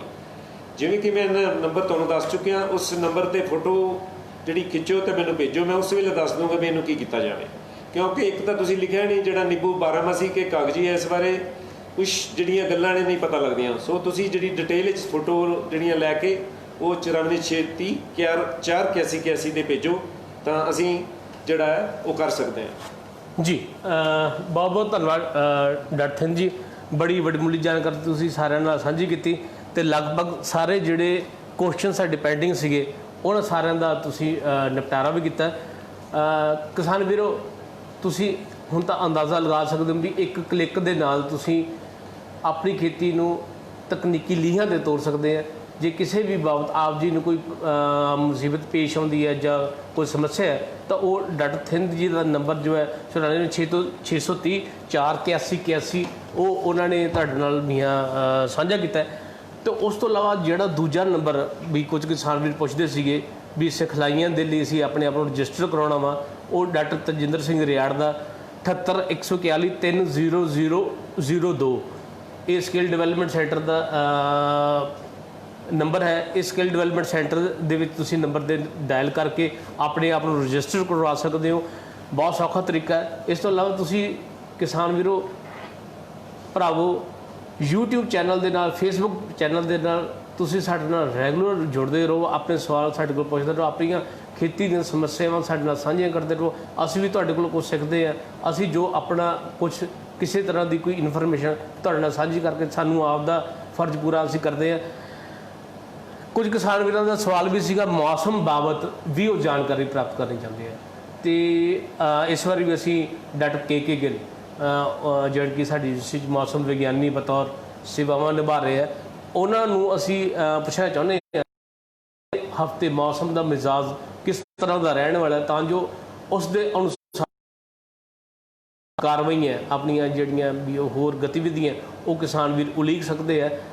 ਡਾਕਟਰ ਕੇ ਗਿੱਲ, ਆਪ ਜੀ ਦਾ ਸਵਾਗਤ ਹੈ। ਤੁਸੀਂ ਸੰਖੇਪ ਦੇ ਵਿੱਚ ਸਾਡੇ ਕਿਸਾਨ ਵੀਰਾਂ ਦੇ ਨਾਲ ਇਹ ਸਾਂਝਾ ਜ਼ਰੂਰ ਕਰੋ ਅਗਲੇ ਹਫ਼ਤੇ ਮੌਸਮ ਕਿਸ ਤਰ੍ਹਾਂ ਦਾ ਰਹਿਣ ਵਾਲਾ ਹੈ, ਕਿ ਉਸ ਦੇ ਹਿਸਾਬ ਨਾਲ ਆਪਣੀ ਮੰਡੀਕਰਨ ਕਰਨੀ ਹੈ ਜਾਂ ਕੀੜਿਆਂ ਦੇ ਮਕੌੜਿਆਂ ਦੇ ਉਹ ਵੱਧ ਆਉਣ ਦੇ ਘੱਟ ਆਉਣ ਦੇ ਅਸਾਰ ਕੀ ਨੇ, ਕੀ ਰਿਲੇਟਿਵ ਹਿਊਮਿਡਿਟੀ ਹੈ, ਉਹ ਤੁਸੀਂ ਸੁਖਾਲੇ ਤਰੀਕੇ ਦੇ ਨਾਲ ਸਾਡੇ ਕਿਸਾਨ ਵੀਰਾਂ ਦੇ ਨਾਲ ਸਾਂਝੀ ਕਰੋ ਜਾਣਕਾਰੀ। ਹਾਂਜੀ ਡਾਕਟਰ ਸਾਹਿਬ, ਜਿਸ ਤਰ੍ਹਾਂ ਕਿ ਆਪਾਂ ਦੇਖ ਰਹੇ ਹਾਂ ਜੁਲਾਈ ਦਾ ਮਹੀਨਾ ਸਾਡੇ ਲਈ ਬਹੁਤ ਵਧੀਆ ਰਿਹਾ ਹੈ ਕਿ ਜਿਸ ਤਰ੍ਹਾਂ ਮੌਨਸੂਨ ਦੀ ਕਾਰਗੁਜ਼ਾਰੀ ਇੰਨੀ ਵਧੀਆ ਰਹੀ ਹੈ ਕਿ ਬਾਰਿਸ਼ ਜਿਹੜੀ ਹੈ ਉਹ ਨਾਰਮਲ ਨਾਲੋਂ ਜ਼ਿਆਦਾ ਰਿਕਾਰਡ ਕੀਤੀ ਗਈ ਹੈ ਜੀ। ਪਰ ਹੁਣ ਥੋੜਾ ਜਿਹਾ ਚੜ੍ਹਦੇ ਅਗਸਤ ਦੀ ਥੋੜੀ ਮਤਲਬ ਬ੍ਰੇਕ ਆ ਗਈ ਹੈ ਮੌਨਸੂਨ ਦੇ ਵਿੱਚ। ਜਿਹੜੇ ਸਾਡੇ ਗੁਆਂਢੀ ਸੂਬੇ ਹੈਗੇ ਆ ਜਿਵੇਂ ਕਿ ਉੱਤਰਾਖੰਡ ਹੋ ਗਿਆ ਜਾਂ ਇੱਧਰ ਯੂਪੀ ਵਾਲਾ ਏਰੀਆ, ਉੱਥੇ ਹਾਲੇ ਅੱਛੀ ਪ੍ਰੋਗਰੈਸ ਹੈਗੀ ਹੈ ਮੌਨਸੂਨ ਦੀ, ਪਰ ਜਿਹੜੇ ਪੰਜਾਬ ਹਰਿਆਣਾ ਦੇ ਵਿੱਚ ਥੋੜੀ ਜਿਹੀ ਬ੍ਰੇਕ ਆ ਗਈ ਹੋਈ ਹੈ। ਸੋ ਹਲੇ ਜਿਹੜਾ ਮਤਲਬ ਕਹਿ ਸਕਦੇ ਹਾਂ 2-3 ਦਿਨ ਜਿਹੜੀ ਆ ਉਹਦੇ 'ਚ ਜਿਹੜੀ ਮੌਨਸੂਨ ਕਮਜ਼ੋਰ ਆ ਇਹਨਾਂ ਜ਼ਿਲ੍ਹਿਆਂ ਦੇ ਵਿੱਚ, ਤੇ ਉਹ ਇਸ ਕਰਕੇ ਬਰਸਾਤ ਦੇ ਚਾਂਸਸ ਘੱਟ ਨੇ, ਪਰ ਕਿਤੇ ਕਿਤੇ ਹਲਕੇ ਛਿੱਟੇ ਪੈ ਸਕਦੇ ਆ। ਪਰ 8 ਤਰੀਕ ਤੋਂ ਫਿਰ ਔਨਵਰਡਸ ਜਿਹੜੀ ਹੈਗੀ ਆ ਮੌਨਸੂਨ ਦੀ ਪ੍ਰੋਗਰੈਸ ਅੱਛੀ ਹੈਗੀ ਆ, ਔਰ ਉਸ ਤੋਂ ਬਾਅਦ ਜਿਹੜੀ ਬਾਰਿਸ਼ ਦੀ ਸੰਭਾਵਨਾ ਹੋਏਗੀ। ਸੋ ਲੋੜ ਦੇ ਮੁਤਾਬਿਕ ਜਿਸ ਤਰ੍ਹਾਂ ਕਿ ਕਿਸਾਨ ਵੀਰਾਂ ਨੂੰ ਕਿਸੇ ਜਿਵੇਂ ਝੋਨੇ ਨੂੰ ਪਾਣੀ ਦੀ ਲੋੜ ਹੈਗੀ ਆ ਤਾਂ ਉਹਨੂੰ ਮਤਲਬ ਪਾਣੀ ਲਾਇਆ ਜਾ ਸਕਦਾ, ਪਰ ਉਹ ਧਿਆਨ ਰੱਖਣ ਕਿ ਉਹਦੇ 'ਚ 2 ਦਿਨ ਜੀਰੇ ਨੂੰ ਹੋ ਗਏ ਹੁਣ ਤੇ ਤਰੇੜਾ ਨਾ ਪਈਆਂ ਹੋਣ, ਫਿਰ ਆਪਾਂ ਪਾਣੀ ਲਾਉਣ ਦੀ ਸਿਫਾਰਿਸ਼ ਕਰਦੇ ਹਾਂ। ਤੇ ਬਾਕੀ ਜਿਸ ਤਰ੍ਹਾਂ ਕਿ ਆਪਾਂ ਕਹਿੰਦੇ ਕਿ ਨਮੀ ਕਾਫੀ ਅੱਛੀ ਚੱਲ ਰਹੀ ਹੈਗੀ ਆ, ਜਿਹੜਾ ਟੈਂਪਰੇਚਰਸ ਨੇ ਉਹ ਵੀ ਨਾਰਮਲ ਨੇ, ਤਾਂ ਜਿਹੜੇ ਕਿਸਾਨ ਵੀਰ ਹੈਗੇ ਆ ਸਦਾਬਹਾਰ ਬੂਟੇ ਜਿਹੜੇ ਆ ਉਹਨਾਂ ਲਈ ਬਹੁਤ ਢੁਕਵਾਂ ਸਮਾਂ ਆ, ਉਹਨਾਂ ਨੂੰ ਲਾਇਆ ਜਾ ਸਕਦਾ। ਔਰ ਜਿਹੜੇ ਜੰਗਲਾਤ ਮਹਿਕਮੇ ਤੋਂ ਵੀ ਜਿਹੜੇ ਕਿ ਆਪਾਂ ਰੁੱਖ ਹੈਗੇ ਆ ਉਹ ਵੀ ਇਹਨਾਂ ਦਿਨਾਂ ਦੇ ਵਿੱਚ ਲਾਏ ਸਕਦੇ, ਕਿਉਂਕਿ ਉਹ ਅਵੇਲੇਬਲ ਨੇ ਔਰ ਕਈ ਜਗ੍ਹਾ ਤੇ ਆਪਾਂ ਦੇਖ ਸਕਦੇ ਹਾਂ ਕਿ ਉਹਨਾਂ ਦੀ ਅਵੇਲੇਬਿਲਿਟੀ ਦਿਖਾਈ ਜਾ ਰਹੀ ਹੈ। ਸੋ ਇਹਨਾਂ ਟਾਈਮ ਦੇ ਵਿੱਚ ਆਪਾਂ ਇਹ ਜਿਹੇ ਆਪਰੇਸ਼ਨਸ ਜਿਹੜੇ ਆ ਉਹ ਕਰ ਸਕਦੇ ਹਾਂ। ਬਾਕੀ ਝੋਨੇ ਦੇ ਵਿੱਚ ਕਾਫੀ ਝੁਲਸ ਰੋਗ ਦੀ ਪ੍ਰੋਬਲਮ ਆ ਰਹੀ ਹੈ ਕਿਉਂਕਿ ਉਹਦੇ ਹਿਊਮਿਡਿਟੀ ਕਰਕੇ ਜ਼ਿਆਦਾ ਵੱਧ ਜਾਂਦਾ ਹੈ। ਸੋ ਔਰ ਜਿਹੜਾ ਮੱਕੀ ਦੇ ਵਿੱਚ ਬਾਲ ਫਾਰਮ ਦੀ ਆ ਰਹੀ ਹੈ। ਸੋ ਇਹ ਸਾਡੇ ਜਿਹੜੇ ਕੀਟ ਵਿਗਿਆਨੀ ਹੈ ਜਾਂ ਪੌਦਾ ਰੋਗ ਵਿਗਿਆਨੀ ਹੈ ਉਹਨਾਂ ਨੇ ਜੋ ਵੀ ਸਿਫਾਰਿਸ਼ਾਂ ਦੱਸੀਆਂ ਨੇ ਕਿਸਾਨ ਵੀਰ ਉਹਨਾਂ ਤੇ ਜ਼ਰੂਰ ਅਮਲ ਕਰਨ। ਸੋ ਇਹ ਜਿਹੜੇ ਦਿਨ ਹੈ ਇਹਨਾਂ ਦੇ ਵਿੱਚ ਆਪਾਂ ਇਹ ਜਿਹੀਆਂ ਜਿਹੜੇ ਕਲਚਰਲ ਆਪਰੇਸ਼ਨਸ ਕਰ ਸਕਦੇ ਹਾਂ ਜੀ। ਸੋ ਕਹਿੰਦਾ ਮਤਲਬ ਇਹਨਾਂ ਸਾਵਧਾਨੀਆਂ ਨੂੰ ਧਿਆਨ 'ਚ ਰੱਖਦੇ ਹੋਇਆ ਸਾਨੂੰ ਆਪਣੇ ਖੇਤੀ ਦੀਆਂ ਗਤੀਵਿਧੀਆਂ ਉਦੋਂ ਹੀ ਉਲੀਕਣੀਆਂ ਚਾਹੀਦੀਆਂ ਜਿਵੇਂ ਤੁਸੀਂ ਆਪ ਜੀ ਨੇ ਦੱਸਿਆ, ਤੇ ਜੋ ਸਾਡੇ ਕੀਟ ਵਿਗਿਆਨੀ ਤੇ ਪੌਦਾ ਰੋਗ ਵਿਗਿਆਨੀ ਸਾਨੂੰ ਜਿਵੇਂ ਦੱਸ ਰਹੇ ਹਨ ਤੇ ਉਸ ਦੇ ਅਨੁਸਾਰ ਹੀ ਸਾਨੂੰ ਛਿੜਕਾਅ ਕਰਨੇ ਚਾਹੀਦੇ, ਕੀਟਨਾਸ਼ਕਾਂ ਦੀ ਵਰਤੋਂ ਕਰਨੀ ਚਾਹੀਦੀ ਹੈ। ਬਹੁਤ ਧੰਨਵਾਦ ਮੈਡਮ ਗਿੱਲ ਜੀ। ਕਿਸਾਨ ਵੀਰੋ, ਕੁਛ ਆਪ ਜੀ ਦੇ ਇੱਕ ਦੋ ਸਵਾਲ ਹੋਰ ਸੀ ਜਿਨ੍ਹਾਂ ਦਾ ਨਿਪਟਾਰਾ ਡਾਕਟਰ ਐਸ.ਕੇ. ਥਿੰਦ, ਉਹ ਅਸੀਂ ਨਹੀਂ ਚਾਹੁੰਦੇ ਵੀ ਅਗਲੇ ਹਫਤੇ ਤੱਕ ਤੁਸੀਂ ਸਾਡੀ ਉਡੀਕ ਕਰੋ। ਡਾਕਟਰ ਥਿੰਦ ਜੀ, ਤੁਸੀਂ ਜਿਹੜੇ ਦੋ ਸਵਾਲ ਵੀ ਇਹ ਕਿਸਾਨਾਂ ਦੇ ਵੀ ਹੋਰ ਵੀ ਉਹ ਦੱਸਣੇ ਚਾਹੁੰਦੇ ਸੀ, ਕਿਰਪਾ ਕਰੋ। ਹਾਂਜੀ, ਇੱਕ ਸਵਾਲ ਆਇਆ ਸੀ ਵੀ ਲਸਣ ਦੀ ਕਿਹੜੀਆਂ ਕਿਸਮਾਂ ਬੀਜੀਆਂ, ਕਿਉਂਕਿ ਮੈਂ ਜ਼ਰੂਰੀ ਇਹ ਸਮਝਿਆ ਵੀ ਕਿ ਇਹਨਾਂ ਫਸਲਾਂ ਦਾ ਸਹੀ ਟਾਈਮ ਹੈ, ਕਿਉਂ ਤੁਸੀਂ ਹਫਤੇ ਤੱਕ ਲੇਟ ਨਾ ਹੋ ਜਾਓ ਜੀ। ਸੋ ਲਸਣ ਦੀਆਂ ਦੋ ਕਿਸਮਾਂ ਨੇ, PG 17 ਤੇ PG 18। ਇਹ ਦੋਨੋਂ ਕਿਸਮਾਂ ਜਿਹੜੀਆਂ ਯੂਨੀਵਰਸਿਟੀ ਤੋਂ ਬੀ ਮਿਲਦਾ ਜੀ, ਤੁਸੀਂ ਜਿਹੜਾ ਬੀ ਲੈ ਕੇ ਤੇ ਇਸ ਦੀ ਕਾਸ਼ਤ ਕਰ ਸਕਦੇ ਜੀ। ਅੱਗੇ ਇੱਕ ਹੋਰ ਸਵਾਲ ਸੀ ਨਰਮੇ ਦੀ ਕਾਸ਼ਤ ਬਾਰੇ, ਮੈਗਨੀਸ਼ੀਅਮ ਸਲਫੇਟ ਬਾਰੇ। ਵੈਸੇ ਤਾਂ ਡਾਕਟਰ ਮਨਹਾਸ ਜੀ ਦੱਸ ਗਏ ਨੇ, ਉਹਨਾਂ ਨੇ ਪੁੱਛਿਆ ਵੀ ਡੋਜ਼ ਕਿੰਨੀ ਹੈ ਜੀ। 1 ਕਿਲੋ ਮੈਗਨੀਸ਼ੀਅਮ ਸਲਫੇਟ 100 ਲੀਟਰ ਪਾਣੀ, ਇਹ ਤੁਸੀਂ ਜਿਹੜਾ ਨਰਮੇ ਤੇ ਸਪਰੇਅ ਕਰ ਸਕਦੇ। ਸੋ ਇਹ ਦੋ ਸਵਾਲ ਸੀ। ਸੋ ਕਿਸਾਨ ਵੀਰੋ, ਤੁਸੀਂ ਬਹੁਤ ਹੀ ਵਧਾਈ ਦੇ ਪਾਤਰ ਜੇ ਕਿ ਤੁਸੀਂ ਵੱਧ ਤੋਂ ਵੱਧ ਜਿਹੜੇ ਇਸ ਸੈਸ਼ਨ ਵਿੱਚ ਜਿਹੜੇ ਸਵਾਲ ਭੇਜੇ ਆ। ਸੋ ਤੁਹਾਡਾ ਬੜਾ ਰਹਿਤ ਦਿਲੋਂ ਅਸੀਂ ਧੰਨਵਾਦ ਵੀ ਕਰਦੇ ਹਾਂ ਤੇ ਨਾਲ ਕਹਿੰਦੇ ਹਾਂ ਵੀ ਅੱਗੇ ਤੋਂ ਤੁਹਾਡੀ ਸਾਥ ਦੀ ਲੋੜ ਹੈ, ਤੁਸੀਂ ਵੱਧ ਤੋਂ ਵੱਧ ਸਾਡੇ ਨਾਲ ਜਿਹੜਾ ਸੰਪਰਕ ਕਰਿਆ ਕਰੋ ਜੀ। ਬਹੁਤ ਧੰਨਵਾਦ ਡਾਕਟਰ ਸਿੰਘ ਜੀ। ਸੋ ਕਿਸਾਨ ਵੀਰੋ, ਤੁਸੀਂ ਨਿਰੰਤਰ ਸਾਡੇ ਨਾਲ ਜੁੜੇ ਰਹੋ। ਵੱਡੀ ਗਿਣਤੀ 'ਚ ਤੁਸੀਂ ਸਾਡੇ ਨਾਲ ਲਗਾਤਾਰ ਵੀ ਜੁੜ ਰਹੇ ਆ। ਜਿਵੇਂ ਡਾਕਟਰ ਸਾਹਿਬ ਨੇ ਗੱਲ ਕੀਤੀ ਹੈ, ਬੜੀ ਵੱਡੀ ਗਿਣਤੀ ਦੇ ਵਿੱਚ ਤੁਸੀਂ ਸਾਡੇ ਕੋਲੋਂ ਸਵਾਲ ਪੁੱਛੇ, ਅਸੀਂ ਉਹਨਾਂ ਦਾ ਨਿਪਟਾਰਾ ਕਰਨ ਦੇ ਵਿੱਚ ਪੂਰੇ ਸਮਰੱਥ ਹਾਂ ਤੇ ਸਾਨੂੰ ਬੜੀ ਖੁਸ਼ੀ ਹੁੰਦੀ ਹੈ ਅਸੀਂ ਤੁਹਾਨੂੰ ਵੀ ਉਸ ਪਾਸੇ ਵੀ ਤੋਰ ਸਕੇ ਹਾਂ। ਅਗਲੇ ਹਫਤੇ ਤੁਹਾਡੇ ਕੋਲ ਅਸੀਂ ਫਿਰ ਨਵੇਂ ਸਵਾਲਾਂ ਦੇ ਜਵਾਬ ਲੈ ਕੇ ਹਾਜ਼ਰ ਹੋਵਾਂਗੇ। ਤਦ ਤੱਕ ਤੁਸੀਂ ਆਪਣੇ ਸਵਾਲ ਜਿਹੜੇ ਹੈ ਡਾਕਟਰ ਥਿੰਦ ਦੇ ਮੋਬਾਈਲ ਨੰਬਰ 'ਤੇ ਉੱਥੇ ਭੇਜ ਸਕਦੇ ਹੋ, edcom@pau.edu 'ਤੇ ਭੇਜ ਸਕਦੇ ਹੋ। ਸਾਡਾ ਇੱਕ ਨੰਬਰ ਹੈ, ਉਸ ਨੰਬਰ 82 880 57 707। ਉਸ ਨੰਬਰ ਦੇ ਵਿੱਚ ਤੁਸੀਂ ਆਪਣੇ ਸਵਾਲ ਵੀ ਸਾਨੂੰ ਲਿਖ ਕੇ ਭੇਜ ਸਕਦੇ ਹੋ। ਫੇਸਬੁੱਕ ਪੇਜ 'ਤੇ ਤੁਸੀਂ ਸਾਡੇ ਸਵਾਲ ਜਿਹੜੇ ਆਪਣੇ ਸਵਾਲ ਹੈ ਉਹ ਲਿਖ ਕੇ ਤੁਸੀਂ ਭੇਜ ਸਕਦੇ ਹੋ। ਆਪਣੇ ਆਪ ਨੂੰ ਹੋਰ ਤਕਨੀਕੀ ਸਮਰੱਥ ਕਰਨ ਦੇ ਲਈ ਸਾਡੀ ਯੂਨੀਵਰਸਿਟੀ ਦੇ YouTube ਚੈਨਲ ਦੇ ਨਾਲ ਰੈਗੂਲਰ ਤੁਸੀਂ ਜੁੜਦੇ ਰਹੋ, ਕਿਉਂਕਿ YouTube ਚੈਨਲ 'ਤੇ ਅਸੀਂ ਨਿਰੰਤਰ ਛੋਟੀਆਂ ਫਿਲਮਾਂ, ਉਹ ਤਕਨੀਕੀ ਫਿਲਮਾਂ ਜਿਵੇਂ ਆਪਾਂ ਕਈ ਖੇਤੀ ਨੂੰ ਆਪਾਂ ਤਕਨੀਕੀ ਰਾਹਾਂ 'ਤੇ ਤੋਰਨ ਦੇ ਲਈ ਉਹ ਫਿਲਮਾਂ ਵੀਡੀਓ ਆਪਾਂ ਅਪਲੋਡ ਕਰਦੇ ਰਹਿੰਦੇ ਹਾਂ। ਉਹ ਵੇਖੋ, ਸਾਂਝੀਆਂ ਕਰੋ ਹੋਰ ਆਪਣੇ ਸਾਥੀਆਂ ਦੇ ਨਾਲ। ਸੋ ਕਿਸਾਨ ਵੀਰੋ, ਅਗਲੇ ਹਫਤੇ ਤੁਹਾਡਾ ਫਿਰ ਇੰਤਜ਼ਾਰ ਰਹੇਗਾ। ਸ਼ਬਾ ਖੈਰ, ਮਿਲਦੇ ਹਾਂ ਜੀ।